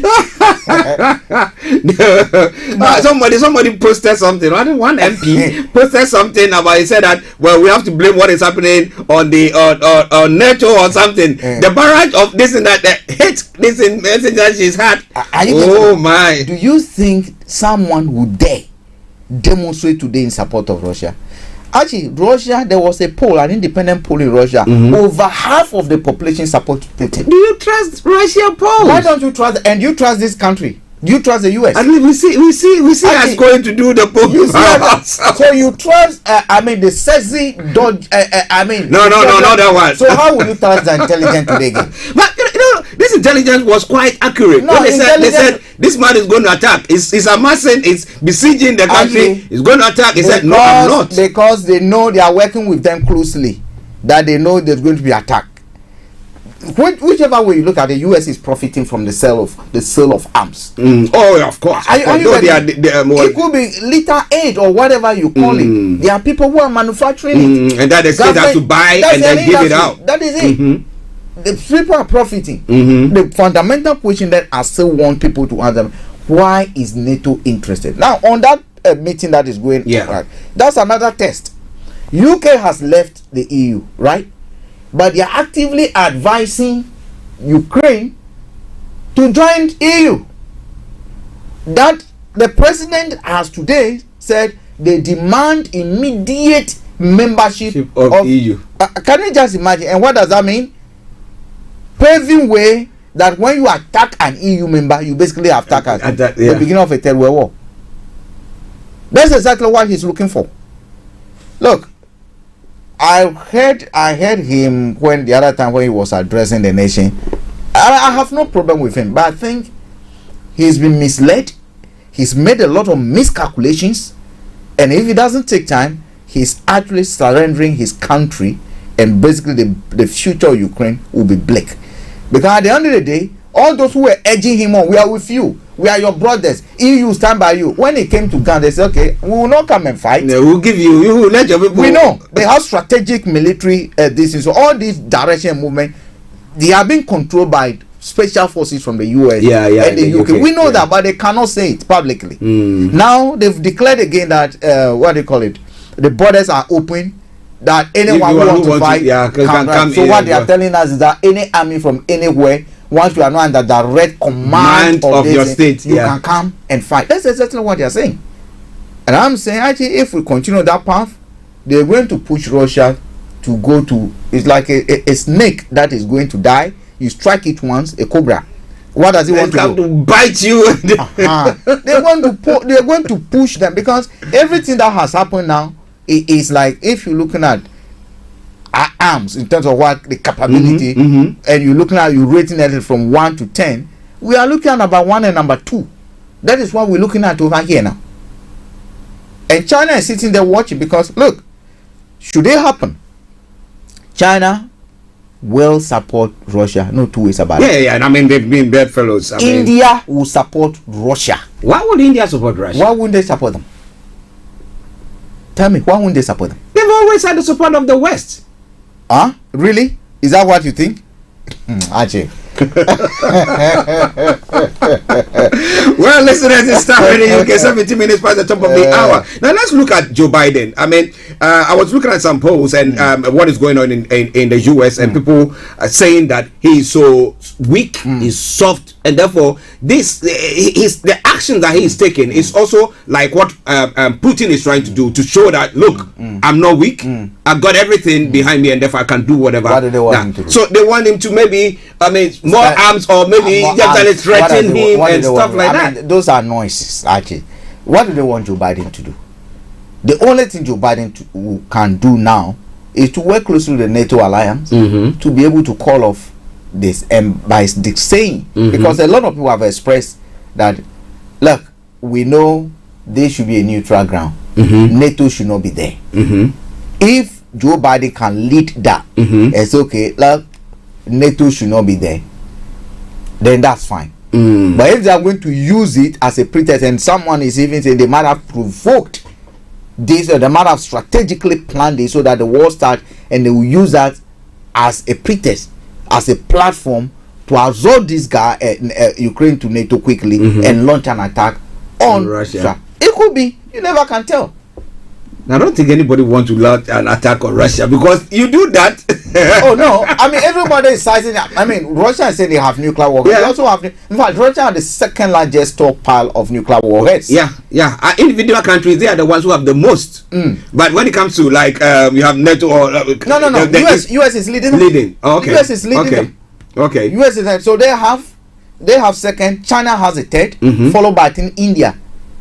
Are you getting me? They follow by India. Israel might have it. The UK, we are told about only 250 and other thing. But you see, Archie, why wouldn't nobody want a third world war? And if they think that Russia is just going to sit down for them to just bomb it to submission, it's not going to happen. If Saddam Hussein, if Gaddafi had the kind of capability that Russia had, do you think? I mean, it wouldn't have happened that way at all. So, and again, Archie, you see, when they were persuading Ukraine had nuclear weapons. Yeah. When they were persuading Ukraine to give us its nuclear weapons, Russia was on the table, UK was on the table, US was on the table. Some of the agreements they signed with that is to stand and protect the Ukraine. Are you getting me? So it is even Russia's interest to protect Ukraine. And do you call this one protection? No, actually, it's because Ukraine is acting as is now becoming a threat. Ukraine is now using its territories, trying to avail its territory to be used against it. And actually, if I were Putin, I would have acted long ago. Okay, let's read this comment that has come from Olani. He says, I hope all this information, all African people that don't know all this are listening to the we all listen to the lie of that have been told by a politician. But he is grateful that he said, may my God bless you for the information that we are giving out this morning pertaining to the push factor that has made Putin behave this way at the moment. And when it comes to security issue, I would, in my view, war is nothing that we should, no one should wait for. I was listening to a woman today who had to say goodbye to the husband at the border. The border. I mean, no one wants that. No, at all. No one wants that. But you see, the West should be content with what the damage they've already done. Poland. 8 years ago? You know, there was in Georgia. There was a Georgia. The protest thing. It was the same thing that they were trying to do. It was the same thing that they were trying to do. No one would want that. I wouldn't want that. And if I were putting shoes, Archie, I would have acted the same way, probably even more violently than they are doing now. Now, I'm looking at the Zelensky, that's the Ukrainian leader. His policies is what might have caused this thing to happen. Now, if you don't like that person, why don't you find a way of dealing with that individual or his government rather than coming in, because the destruction that they are causing now? See, that's where democracy is a bit. I don't know. We enjoy democracy, but I do not think it's something that is 100% okay. Because Zelensky was acting in ways that undermine even what they call it, the majority of the Ukrainians want. Do not forget that Zelensky came to power as a direct result of, he's a beneficiary of a coup. Had there not been a coup that threw away that leader, Zelensky wouldn't have had an opportunity, and that coup was actively supported by the West. Was actively supported. And there's another thing that we've forgotten: the eastern part of Ukraine, where the Russian speaking people have been slaughtered. Genocide is being committed over there for over 8 years now. No one is. BBC doesn't broadcast it. CNN doesn't broadcast it. These are Russians who are. What happened the other time when they recognized those territories? The people over there jubilated. Why do you think they jubilated?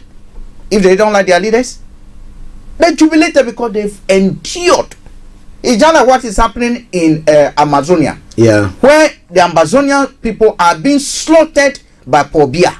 Nobody is talking about it. That's if they get a support from somewhere to do nobody that is talking about it. That's the same thing that is happening.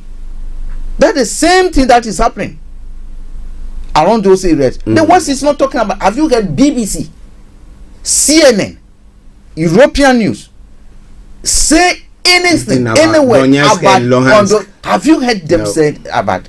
But people over there for the last 8 years are basically at war. Why are we not talking about it? Why didn't UN act it? European Union, where were they? Let's come to the coverage of those wars or that genocide that we have Putin saying that because of that, that's why he's sending his troops in to go and see to protect those people. Now, like you're saying, if those people are not able to put their information across, it will be difficult for the West. How did they put it across? When they've told you that everything that comes from RT is propaganda, is fake. They've told you that you should only believe what BBC and CNN, and that's why you say we must look at the role the West has played in programming people's mind. My late dad was one that was programmed because every 3 a.m. my dad would wake up to listen to BBC World Service. Yes, Bush House, and anything that they want to do, they program the West mind. Look at how African leaders were trooping in. Condemning Russia. But meanwhile, some of them are ignorant of the facts. How many African leaders stood up to say that, okay, what is happening in eastern Ukraine is unacceptable? How many of them? I'm not saying Russia is right, but I'm saying Russia cannot 100% be wrong. They cannot 100% be wrong. There was a push factor. There was a push factor. Yeah. And now you want people like Iran not to be arming themselves. If Iran doesn't arm themselves, do you know the next thing that's going to happen? They'll have some protests there. Well, okay, listeners, it's Starr Radio UK. Let's take a musical break. We'll come back. We're looking at geopolitics now. What would China do now? And what is Taiwan thinking at the moment? And we know Hong Kong is already sleeping. It's asleep. They've taken it already. So what would the Taiwanese be thinking? And then when it comes to South Korea, what would they be thinking? Because we know the North Koreans they've got it. They've got it as well. If they decide that, okay, we see what our boss is doing, we think that we're going to... North Korea tested their missile yesterday straight to Japan Sea. Japan is calling for US to come and cite nuclear weapons in their country against their own policy, because they declared that never would Japan have a because of Hiroshima. But now, yesterday they were calling for US to come and put nuclear, and again that's danger. Do you think North Korea is going to sit down for that Japan to come? We all die. That's what they... Well, the Ghanaian leaders all die, we die. But I don't think everybody wants to die now. Enjoy this song. It's from a cover version of Black Eyed Peas. Where is the love? Enjoy it. We'll be back with you.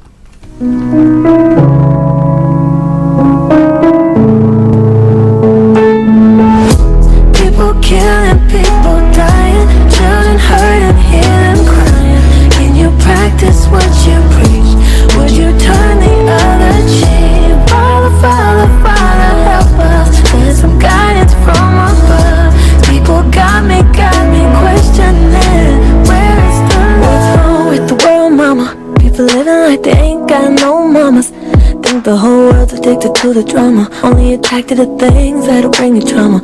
Overseas, yeah, we're trying to stop terrorism, but we still got terrorists here living in the USA, the big CIA, Bloods and the Crips and the KKK. If you only have love for your own race, then you only leave space to discriminate. To discriminate only generates hate. When you hate, then you're bound to get irate. Man, it's still is what you demonstrate. That's exactly how anger works and operates. Man, you gotta have love that's will set us straight. Take control of your mind and meditate. Let your soul gravitate to love. People killing, people dying, children hurt and hear them crying. Can you practice what you Broadcasting worldwide, online 24/7. Father, help us. Send some guidance from above. People got me questioning. Where is the love? The love, the love. Where is the love? The love. Feel the weight of the world on my shoulder. As I get older, people get colder. Most of us only care about the money making. Selfishness got us following the wrong direction. Wrong information always shown by the media. Negative images is the main criteria. Infecting the young minds faster than bacteria. Kids wanna act like what they see in the cinema. But whatever happened to the values of humanity? Whatever happened to the fairness and equality? Instead of spreading love, we're spreading animosity. Lack of understanding lead away from unity. And that's the reason why sometimes I'm feeling under. That's the reason why sometimes I'm feeling down. There's no wonder why sometimes I'm feeling under. Gotta keep my faith until the love is found. People killing, people dying, children hurt and hear them crying. Can you practice what you preach? Would you die the other cheek? Father, Father, Father. Oh yes, Star Radio UK, your favorite African and Caribbean radio station in London. They got me questioning. People crying, people dying. Where is the love? Where is the love? Why are we being able to show some love to our Ukrainians and to our Russians as well? What was the pushback, the factors, and what is the information that is coming from there? What has caused Russia to cage to be rattled to that extent for them to take this stance? Because after all, as we all know, Russia and Ukraine are brothers and sisters. They are brothers, you know. So what is happening there? Wow. Is it the West that has actually ruffled the feathers of the Russians for them to take this part, or what? What do you think? Let your comments come through, and I promise you, we're going to be reading them. With me in the studio, Mr. Frank Davis, I'm Archie, and we are bringing you the rest of the program. As I said, exactly at 12:45, we'll be having our own Linda Pallien all the way in Cyprus, also going to be bringing you Career 101. Yes, upon everything that is going on, the career has to go on as well. But continue to share the broadcast with your friends and loved ones, and stay tuned, don't you go away. Now let's go straight to the African continent, because with everything that is happening there behind the scenes, we were talking about how Africa can position themselves. Now, what do you think Africans can do at this time? Because when situations happen, opportunities are created, and people have to take advantage of that opportunity. If not, it goes away. Do you think Africa is in a position to take advantage of what is going on? What can we do? Actually, the Africans' position has always been that we stay not aligned. But that has not been what we've seen in practice over the years. We have always seen our leaders playing to the beats and the rhythms of the West. That's why even this Russia issue, you see them lining up as cows, trying to say, hey, this, without looking at what will benefit or how strategically the conflict that is even going on, we can take advantage of it. We are being told today that Russia cannot import certain things from different countries. Can we supply Russia? There's embargo. How can you? Where would you pass? Is the embargo? Did we put the embargo? Did Nigeria announce an embargo on Russia? No, they've not. So if we are saying the what they call Russia airline cannot come to UK, cannot come to Canada, cannot come to Germany, what business has that got to Nigeria to also not allow the airline to come? But which airspace are they going to be using? Can't they fly directly over this thing? Where would they cross? They'll cross direct to Africa. They don't need to go through Europe. And go that way. And let's understand it. The issue about closing of airspace that the EU has announced, people should understand it's a declaration of war. Because what it means is that when a Russia air when a Russian plane, a jet or whatever flies, you have now told your security that they can shoot it down. Yeah.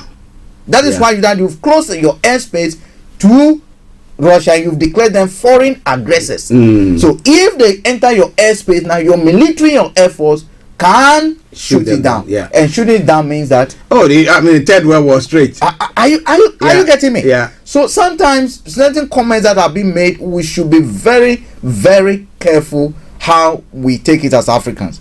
So in my view, look, what can we give Russia today? What can we trade with them? Is it the time we should establish, okay, if they close them from SWIFT, can they buy things in Nigeria that we can take their rupee and give them a naira? no, it's an opportunity, of course. For me, at the end of the day, I think of Africa because they're even discriminating against our own people. Yeah. So what is the interest of trying to comply with what they are doing when they don't profit us, they don't benefit us anyway? I mean, they don't benefit us. Ghana, what can you give Russia? And what can Russia give to you? Yeah. I mean, for me, that is. We could do even a better trade. I mean, for me, that should be our focus. Yeah. But you see, we're not going to be able to do that because they'll think, oh, the West will say you didn't comply. Am I part of the EU? No, we're not part of the EU. We are not part of the EU. We're not part of NATO. We are not part of NATO. Who are we? Non-aligned. We are not aligned. So why don't we do it? We are not aligned. We are not aligned. And you see, Archie, if people think sanctions, today Russia Central Bank has raised interest rate. Yeah, 100%. 100%. And that is an action taken to protect depositors. Yeah. So that they do not panic withdraw. And I think it will be very stupid if anyone thinks that Russia has not planned and know that sanctions are going to come. Let's remind ourselves that Cuba has been living with sanctions for how many years? Oh, since 1960. About 7 decades. Yeah. But even today, Cuba still sends its doctors to help Nigerians, Ghanaians, and other countries. Sanctions are sanctions if you do not have a way. Yes, they will disturb your economy, but they will survive. And if you think sanctions are going to BT, what do you call it? Is it British Petroleum? No. BP. Yeah. They are now looking to sell their 20 billion stake in 20% stake in that. Worth about 20 billion. Yeah. They're going to Russia will decide to buy it and pay you 5 billion. Well, if you want, this is what I can afford. They pressure on you, and they can veto and say, okay, we do not want to sell it to anyone. Yeah, we want to buy it ourselves. We want to buy it ourselves. Why hasn't Nigerian Petroleum go there and say, okay, we also want to benefit from your experience? Yeah. We are the one that we feel with. This is how we should be thinking. Yeah. This is how we should be thinking. Yeah. This is how we should be thinking. That look, how do we take advantage of these opportunities? What is an opportunity? We should look at. We worship God more than anything. God enjoys spoils of war. Yes. So for me, that's what we are not aligned. But we are making comments as if we are in the pockets of the West. And for me, it's annoying because we're not benefiting from it. That, yeah. When Libya was being attacked, when we spoke, remember Jerry talking about when we all spoke against it, when they were quiet. But African leaders have made more noise about Ukraine issue than they made about Gaddafi being attacked. Yeah. Where lies our commitment? Is it to the people of Africa for the benefit of Africans, or our commitments or our leaders' commitment is to be seen as raising our hands high so that the West leaders can see us? I think they are turning to German. This is supporters of Hitler. I mean, that is exactly what we seem to be doing. Imagine, because a number of African leaders, did we see a resolution when they were attacking? No, Gaddafi, nothing. The members of the Africans who are part of that Security Council observers or whatever, why did they not speak up? So for me, Archie, let's stay not aligned. We should now be thinking, and there's an opportunity. What do we do? No, we are thinking about the loans that we need to get. We want to do a balabala. Your country, they want what? e-levy. Now they can't get that money. They need to go and do balabala. So they won't say anything against anybody. And then so that they can give them something. Actually, the question we should be asking, for years of making salute, master, yes, sir. We support you, Britain. We support you. To what? How have you benefited? How have you benefited? Look, they'll tell you, we gave you this aid for this, we gave you this aid for that, we gave you this aid. Look, they give you with one hand, they are taking you 2 legs and 1 hand. That's what you didn't get nothing. That's what we've been subjected to, because the one you are using your hand to hold, they'll use their leg to hit you so that you fall. And they use their hand. That's why I said they're using 2 legs and 1 hand to take from you. So what? Because if indeed we have profited so much from them, we shouldn't be desperate the way we are. Yeah, of course. We've gone to them for bailouts, IMF, World Bank. We shouldn't be desperate the way we are. How many times have we not seek loans, assistance? We can't continue the same way. And actually, if we think loans and other things, aid have been helping us, why 7 decades on are we still so desperate? And I've always asked, they should show us a template that has proven that the West has used to develop a developing country before. I've not seen any. The only example that is there for us to see is a Marshall Plan that developed Europe back, and that is not the kind of loans that we have. When US and others were coming off a Marshall Plan to build back Europe, that is not the kind of arrangement we have. And since then, there's no single country that I know, I'm ignorant, that anyone can point to that IMF, US, World Bank policies has helped develop, lifting them from one level to where they can say today we have arrived. No single country, apart from probably islands that they occupy, islands that they dominate on African continent. Even today as we speak, UK is here talking about occupation of Mauritius. They still Mauritius, even when an international court ruled that they should give them back their land, they are still insisting that they need that enclave to be able to cite their military. How many African countries have spoken on behalf of Mauritius? None. They are colonial masters. Oh, please. Well, listeners, are they our colonial masters or not? Well, let's go to Ghana quickly and let's have a look at a couple of stories from there, and then we can bring the first part of the program to close. Now, the UTAG strike that has loomed. I mean, you're looking at that and you're looking at what is happening in Nigeria, where the lecturers are also on strike as well. I mean, throwing the lives, plans of students out of the window. Now, what do you think they want from government so that we can say, okay, we are somewhere, somehow we've reached some agreement, and then everybody can move on? Okay, in my view, a government over the years have not demonstrated that it can be trusted by their own people. We know, yes, government can be in difficulty, and therefore you expect people, you expect union to be able to be flexible. You see, but actually, everything I want to look at a personal level, right? Yeah. I'm a lecturer. I've been working for years. Here's the case, it's not even becoming difficult for me to feed my family. What do you expect me to do? When government upon government keep on promising that, look, these are not conditions of service. It's not like I entered and I'm demanding, but these are the conditions of service. Anyone should tell us that if you go for an employment and you are told that you will be paid 10 naira, at the end of the day they give you 1 naira, so we'll pay you 3 naira, or they told you they'll give you your petrol allowance that you drive, petrol allowance. You come every day, you come 6 months down the line, the petrol allowance. How many of us, look, if they ask me to sew a pocket left, I'll sew it right. That is what, because actually there's no point, the lecturers, for me, there's no point without any proper agreement. The lecturers going back to school, because they can decide, okay, we are calling off strike, but what they give in terms of productivity will not be what they are expected to give. Of course. Are you getting me? Of course. It's better they stay out, come to a conclusion that this is what we've come to an agreement, we accept it. But just to say, oh, let's please them, let's go back. some of these lecturers have students who are their children. Oh yeah, of course. And they cannot fend for them. So what is? Who are their children? So the impact the students are having is having effect on even their children. You see what I think? The first thing, this is not a force majeure. This is not a time of war. Students' body should start suing government and universities. Okay. I suffered a 1 year strike at the university.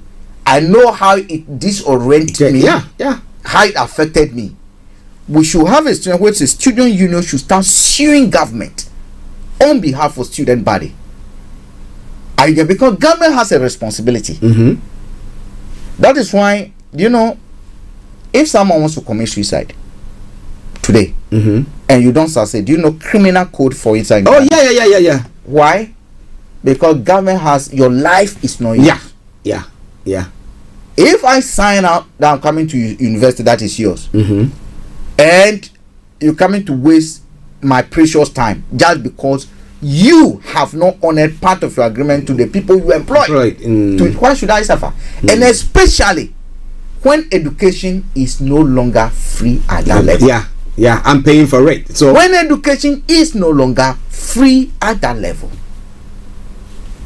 a delay in implementing or fulfilling part of an agreement is a breach of contract. Oh, of course it is. Yeah. If I've signed out to educate myself or to be part of the education system for 4 years, and as a direct result of you acting in way or not fulfilling part of your obligation, because as far as I didn't employ the lecturers, you basically employ the lecturers.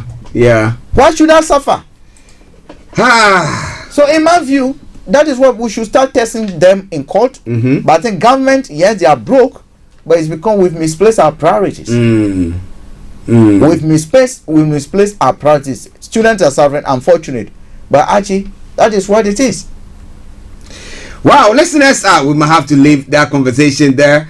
We will be coming to it tomorrow, God willing. Or let the comments continue. You can post your comments on our Facebook page, and I promise you, I'm gonna read them out. But it's now gone 12:45. That means that the lady is in the house. No other person but the HRH Linda Pallien. So stay tuned. Don't you go away. Let's take a quick break. We come back before the break.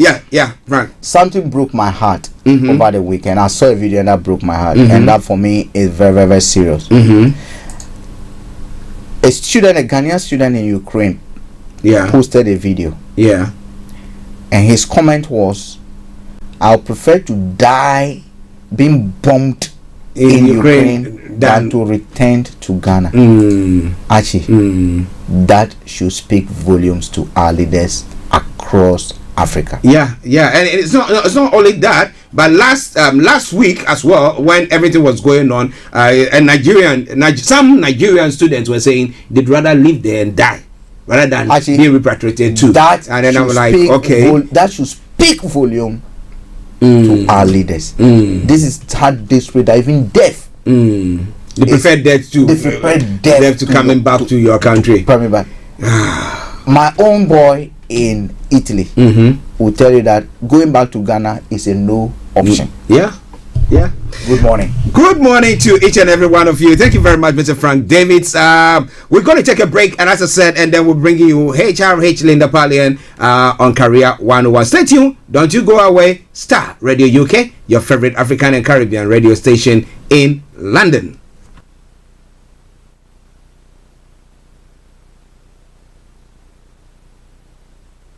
Hi guys, this is your friend Uruj from SendWave. SendWave is a money transfer app that is used by people all over the world to send money to their loved ones in Africa. With SendWave, you can send money to Ghana, Nigeria, Kenya, Uganda, and Tanzania. And the best part is, SendWave is absolutely commission free. Our exchange rates are excellent. You can see for yourself by checking them out on our website. So how do you use SendWave? SendWave is an app that you can download onto your phone from the App Store or Google Play Store. The app is free to download. After downloading it, just open the app and enter your name, email, and phone number. That's it. You're good to go. Make sure you use the promo code SR. S for Starr, R for Radio. This promo code will give you £5 free credit to send to Africa on your first transaction. Your money will be delivered to your recipient within seconds. Feel free to call me on 0749 7377 647 at any time. I'll be happy to tell you all about SendWave and help you in any way I can. Remember to use the promo code SR for £5 free credit. Medasse. Welcome back to the program. It is Starr Radio UK, your favorite African and Caribbean radio station in London. Bringing the time now to exactement 12:48, and we are all the way in Cyprus, where we have got our own HRH Linda Pallien in the house. And let me say, Linda, good afternoon to you. Good afternoon. How are you? Yeah, doing very, very well. How was your weekend? Fairly good. Busy, but good. Just a quick one on geopolitics. Now, how has the Ukrainian issue impacted either tourism or business in your part of the world? Well, I think as of yet, not so much, but it definitely will, because we're an hour away from Russia, and most of our tourism comes from the UK and Russia. So with all of the sanctions, the tourism industry is bracing itself for a loss. And of course, it doesn't help it being followed by COVID. But yeah, there will be some ramifications on the island for sure.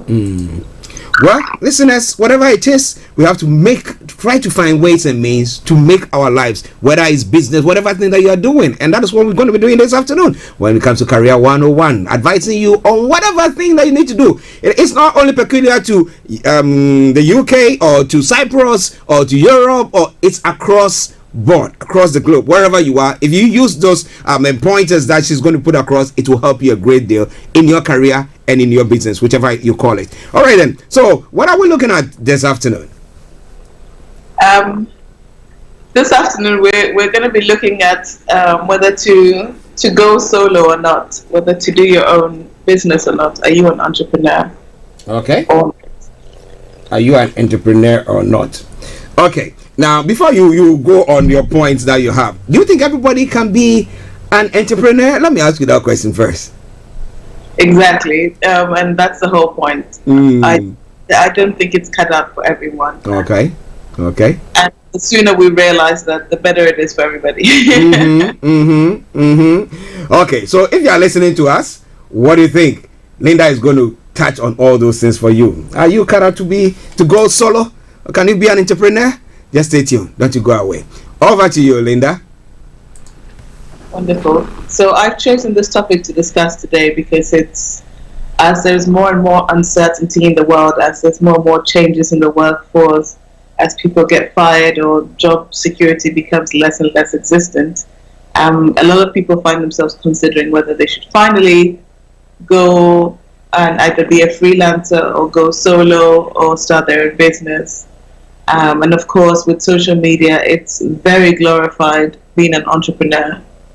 And there's a lot of pros to it, to be able to create something from your idea or something that has been a passion of yours and to bring it to fruition.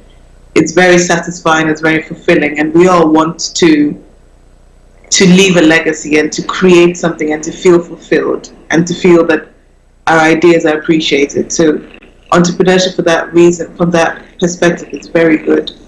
Even if it's the gig economy where you're driving an Uber or doing the food deliveries, but being able to manage your own time and your own schedule and control how much you earn, that's also really positive. Now, if we talk in general about whether everyone is an entrepreneur or not, as a career consultant, and I've been doing this for over a decade, I don't think so. I don't think so because we're all different and we all have different skill sets. And the fact that being an entrepreneur is trendy doesn't mean that it's for everyone. And we'll discuss through some points of some of the characteristics of an entrepreneur. And you may have that, of course, and you may have all of them, you may have most of them, you may have some of them, but also other factors come into play. So other factors including your dependence, how much you you can afford to be independent, whether you can risk not having the stability, let's put that in quotes, that comes with the paycheck, whether you can afford to take the risk, the monetary risk that comes with investing in your own business, or even if you have the traits of personality to be an entrepreneur. That's really important. And there's nothing wrong with working for somebody else. There's nothing wrong with joining forces and being a partner to build something. We don't always have to reinvent the wheel just for the sake of it, you know. And I think that's a lost art that this generation is losing. The fact that you can work together and collaborate to build something great and grow together, rather than everyone trying to start something on their own. A small thing just because I can call it mine. So we'll look at the characteristics of entrepreneurship that I found that I think are volumes, and this is a reflection piece to check with yourself to see if you fit some of these criteria, or if you'd be better off being an intrapreneur. I'll explain the term intrapreneurship. Intrapreneurship is when you embody the characteristics of an entrepreneur, but you work within a firm or an organization or within a project or as part of somebody else. So you're not the sole leader of or the sole manager of the company. Okay. So you can be an intrapreneur as well. It helps the risk of starting on your own or being independent or whatever, but you still get the remuneration as well as the ability to be able to feel fulfilled, to take ownership of a project, and all of the benefits that comes with entrepreneurship. Okay. Yeah. So before you go on, somebody's asked the question here. It's asking, can everyone be trained to be an entrepreneur? Maybe you're saying that people cannot be entrepreneurs, maybe because they've not got information of what it takes. But if they are trained, can everyone be? Absolutely. All of these skills are learnable for sure. And definitely I believe in growth mindset. You know, you get born with a particular set of skills, but you still need to harness it. And if it's something that you want bad enough, of course you can learn it. You can learn to wake up early, you can learn numbers, you can learn to manage a business. You can learn that. So definitely, but you have to want to do that. And I think the key here is understand what it takes, then decide if you're willing to pay the price upfront to become a successful entrepreneur. You know, I used to coach a couple of entrepreneurs, and they always said, you sacrifice, you live like no one is living now, so that you can live like nobody will ever live in the future. You know, there's a lot of sacrifices that go up front. So maybe you're not partying as much. Maybe you're not spending as much time with your friends. Maybe you're not spending as much money. You're having to move back home because you're building a business.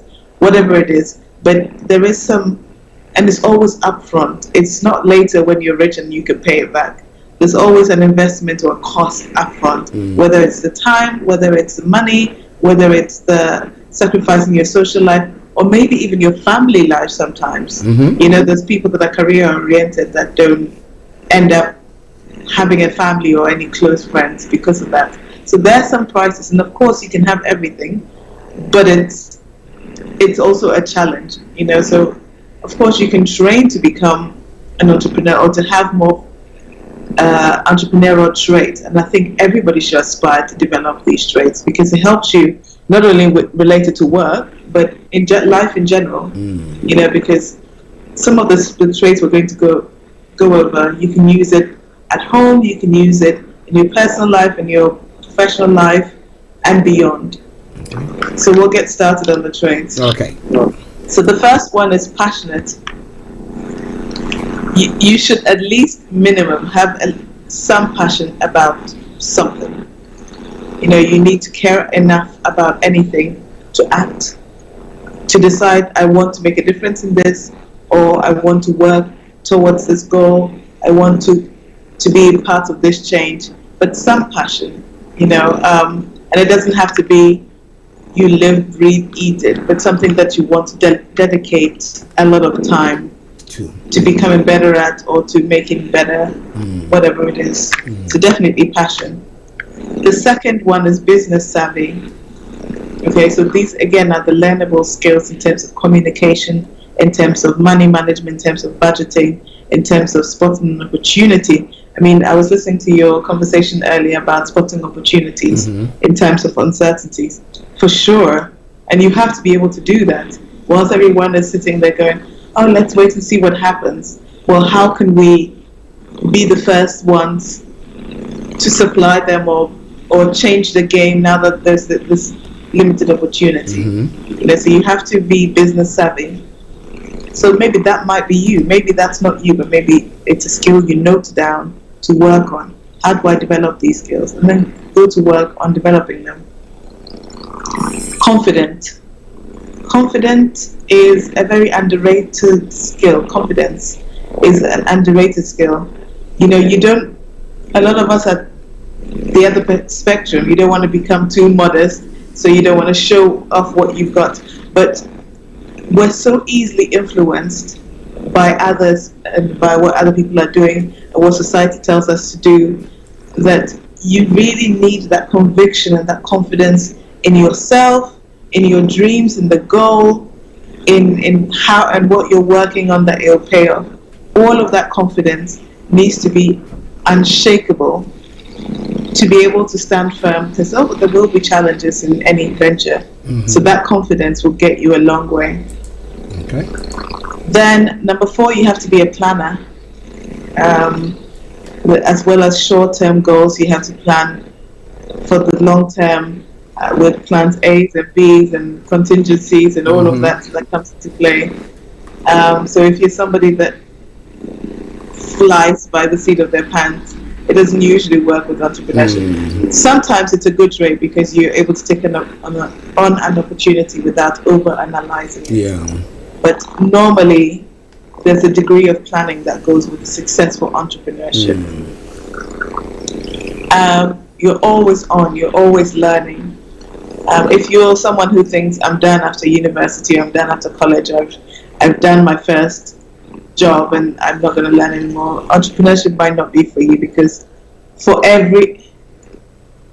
entrepreneurs normally start off solo, they have to wear many hats. So you have to, at the beginning, because you can't afford to pay everyone. Yeah.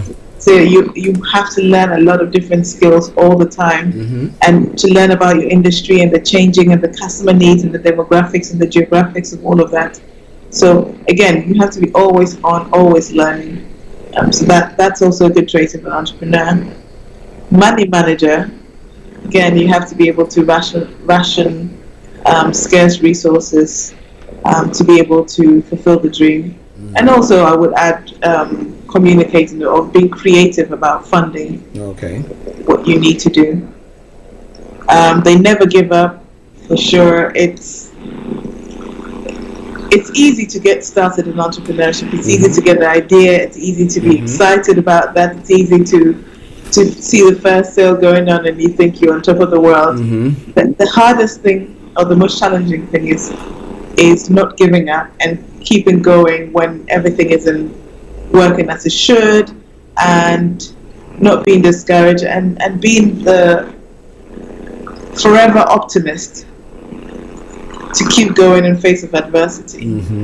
I was watching a TV program and this fictional boss was talking about, I have 3 months to cover payroll, and after that everything is bust, but we're going to find investors, and this unshakable, we're going to make it happen, and don't worry, because it's not just you, especially when you expand, it's the whole team, it's the whole company, it's all your creditors and the reputation, so you really have to be that kind of person that has this I will do it or die attitude, never give up, regardless of what happens. For anything to happen, you would have had to try your best and tried everything. Those are qualities of an entrepreneur. You have to be comfortable in isolation. You have to value hard work, for sure. There's a lot of that. You may not work well with authority. That's also one of the telltale signs one of the telltale signs that you don't want anybody to control you. You want to control yourself. Listen to someone telling you what to do, or when to come in.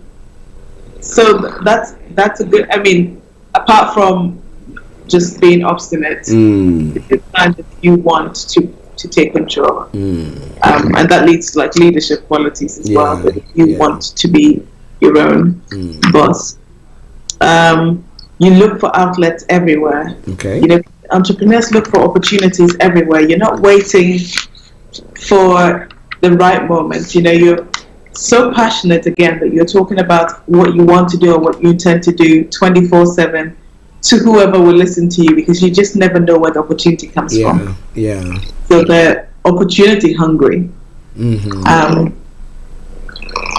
They don't fit in the status quo. You know, they don't do what everybody else is doing. They're more critical thinkers as well. So you question what you're being told. You don't follow blindly, but you assess things for yourself and how it fits in with your particular goals and strategy. You love new ideas. That's another thing. That's number 14. You want to help others too. Entrepreneurship at the heart of it started with, I have this problem and it needs to be solved, and I don't see why it's being done in this way. Is there a way I can come up with to solve it? You know, so helping others, most people think it's a very charitable thing to do, but actually it's also how entrepreneurship starts, you know. So if you're somebody who naturally likes to help others, don't think that you're confined into working for a charity or volunteering position. You can use that to propel you into entrepreneurship and successful entrepreneurship at that. Wow. Listeners, Career 101 with HRH Linda Pallien. And do you go solo? Are you an entrepreneur? Have you got the characteristics that she's just spoken about? Do you see any of them in you? If you don't, you know, interestingly, this is not something that is taught in our high-level education. You're not taught that. You're not taught that you go do whatever course, you come out and you think that, well, there's no job opportunity for me, so I want to be an entrepreneur. And then most of us get into it and we get it wrong. We mess up big time. But if you've listened to us today, I want to assure you that the lady we are talking to is one who knows exactly what she's talking about. I say it and I continue to say it on every platform that I get to, that in the abundance of water, it takes only the fool to be thirsty, because information and everything is there for you to use to get there. So if you don't use that and you don't get there, who do you blame? All right then. So as I promised, it's going to be ready on the podcast in a moment, but this broadcast is on all the social media platforms where Starr Radio UK is broadcasting on, and with other platforms as well. Make sure you go there and re-listen to it. You know, at times getting more, you know, you want to, if you like the those of faith, those of the faith say, if you want to have that faith to be able to continue to pursue, you need information, more information. So, but the more you have that information, it encourages you and tells you that you can still make it, you can still do it, and therefore you don't throw in the towel. So please, this is one of those that we've done this morning. So please go back and re-listen to it. But before we run up the discussion, now you did talk. The first one you did talk about was the passion. Now I just wanted a bit of clarity there. Now there are people who get a passion because they see their fellow, or maybe their their peer doing something, and because of that, they've got a passion out of that. But in actual fact, it's not something that they themselves have actually unearthed. How do you balance that? Yeah, I mean, this is a huge challenge for a lot of people today, especially a lot of young. Actually, I wouldn't even say young people, because I was talking to a 50-year-old client today, and it's her 50th birthday in 2 months, and really burning out because it's like, oh well, I'm middle-aged now, and I see young people do these things, and I should be able to do it. You know, we're all comparing ourselves to each other, and of course, social media doesn't help. Because we're seeing the smoky screens that people are putting up. I think whenever you call something a passion, you need to probe into that. You know, where did this idea come from? Why do I care about it? do I really care about it? What's the price I would pay for that passion? Am I willing to? Can I see myself doing it in 10 years' time? Am I willing to spend the rest of my life doing this? What does it entail? So, for example, I'll give you a personal example. I used to be in property development because it was trendy and it still is, you know, and you get taught, oh, well, you get passive income and it's forever and all of this. And it is to some extent, but there's a lot of other things that you don't get told, you know, and you have to do the research for yourself. You know, is it worth staying in my unfulfilling job so that I can be mortgageable, so I can buy another property, which I then have to then learn everything about plumbing and management and all of that stuff, and driving around, and I don't have any spare weekends. You know, all of the sacrifices you have to make for this passion that has just come out of an advert. You see, yeah.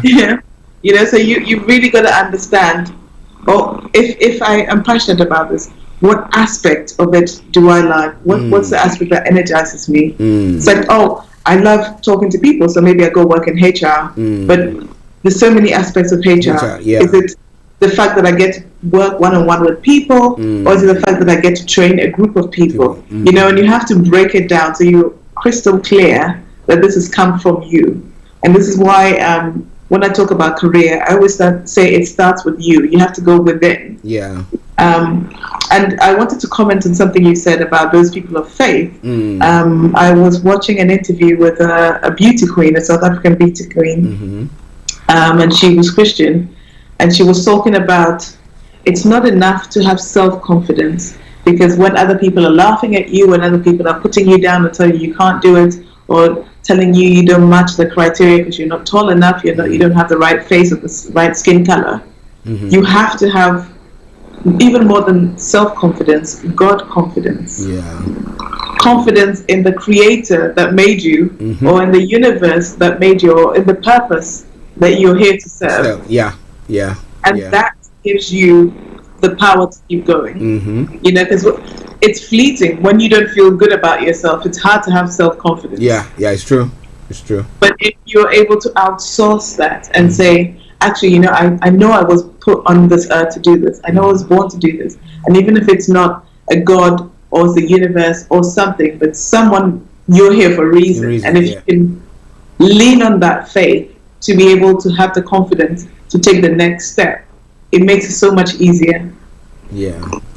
Wow, well, listeners, I think if you missed this conversation that we've had today, you've missed it big time. But hey, you know, you are lucky because it's on the social media platform and it's going to be ready on our podcast just in the next few moments. So please go there and listen to it. It will help you a great deal. But before we run up, I want you to summarize it. And is this in the book as well? Absolutely. This was taken from the career workbook, you know, because you're analyzing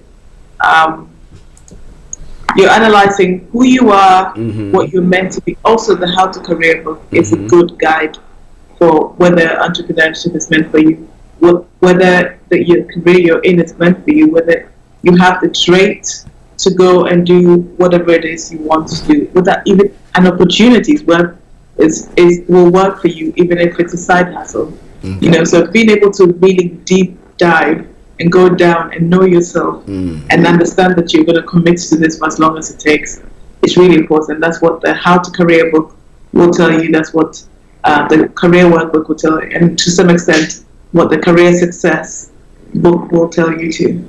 I think you've got the books behind me. Yeah. It's going to be on your screen wherever you are in a moment. I call them the Career Bible. I was speaking to somebody over the weekend and I was saying that you need this Career Bible. And and I said, just get it and you come and tell me about it. So please, if you are listening to us, these are the books, the Ultimate Career Workbook for Success, How to Career, and then Career Success. It's all there. But Linda is going to speak briefly about that to you, and then she will sum up the discussion that we've had today. Over to you, Linda. Fantastic. So we've been discussing whether entrepreneurship is for you. And believe me, you're not alone. I've spoken to countless of people, especially in 2022, we're just finishing the second month of 2022, and for a lot of people, where did the time go? The year hasn't even started. You've only just figured out what you're doing within this year, and a lot of people are feeling lost and disoriented and questioning, and that's okay. You're not alone. And now is always a good time to start. So don't beat yourself up about not starting now, but do it in a way that is sustainable for the future. Passion is fleeting. You might be excited about something. I know for myself, I'm excited about something if I have a deadline. And if there isn't a deadline, it's, it'll be a nice thing to do, but then it takes a while. Do you know what I mean? So really understand if entrepreneurship is meant for you. And if you're questioning, now's the time to gather more information. With more information, you can make an informed choice. So again, reading the books, exploring yourself, understanding where your particular situation is. How much money do you need? When do you need the money by? What are you willing to do to get it? What are your financial constraints or your dependencies? Whatever it is, but really go deep down, understand what's working for you, and take action on it step by step. Rome wasn't built in a day, but now is a great time to start. So whether it's entrepreneurship for you or a career or a job, go and do it, and do it to the best of your ability.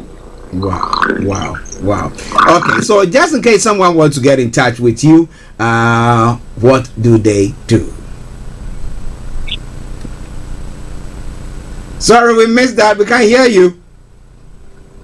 Can you hear me now? Yes, we can hear you now. Yeah. Very strange. You can contact me at hello@lindapallien.com. That's my email address, hello@lindapallien.com. On my website, lindapallien.com, or on social media, Instagram, Twitter, LinkedIn, and Facebook at Linda Pallien, or at my cheerleader.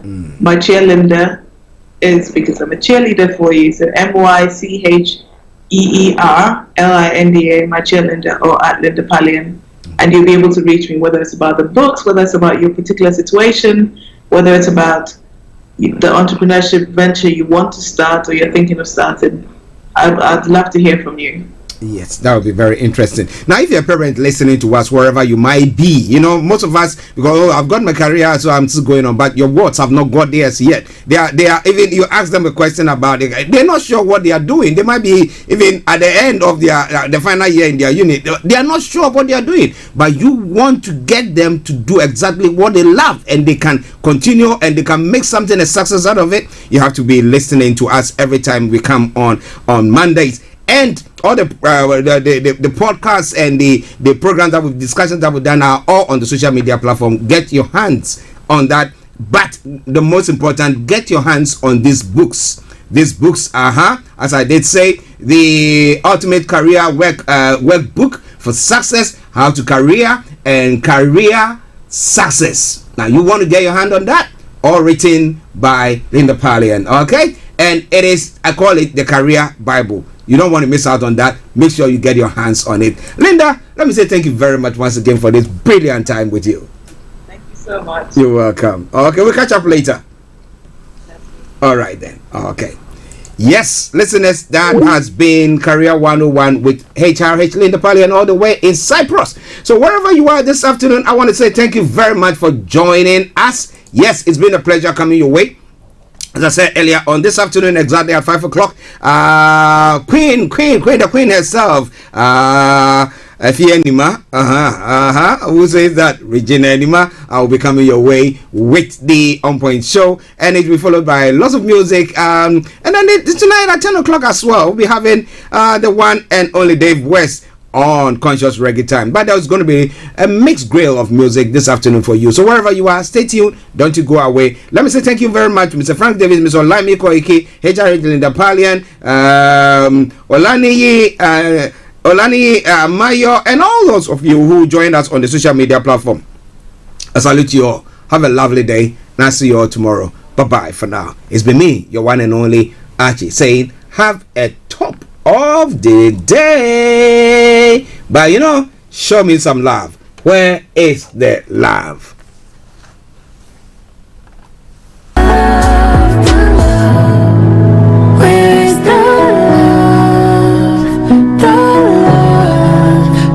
It's the love, the love, the love.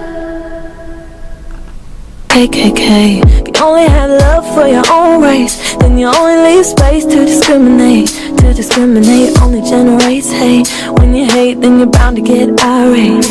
Madness is what you demonstrate. That's exactly how anger works and operates. Man, you gotta have love, this'll set us straight. Take control of your mind and meditate. Let your soul gravitate to love. People killing, people dying, children hurt and healing.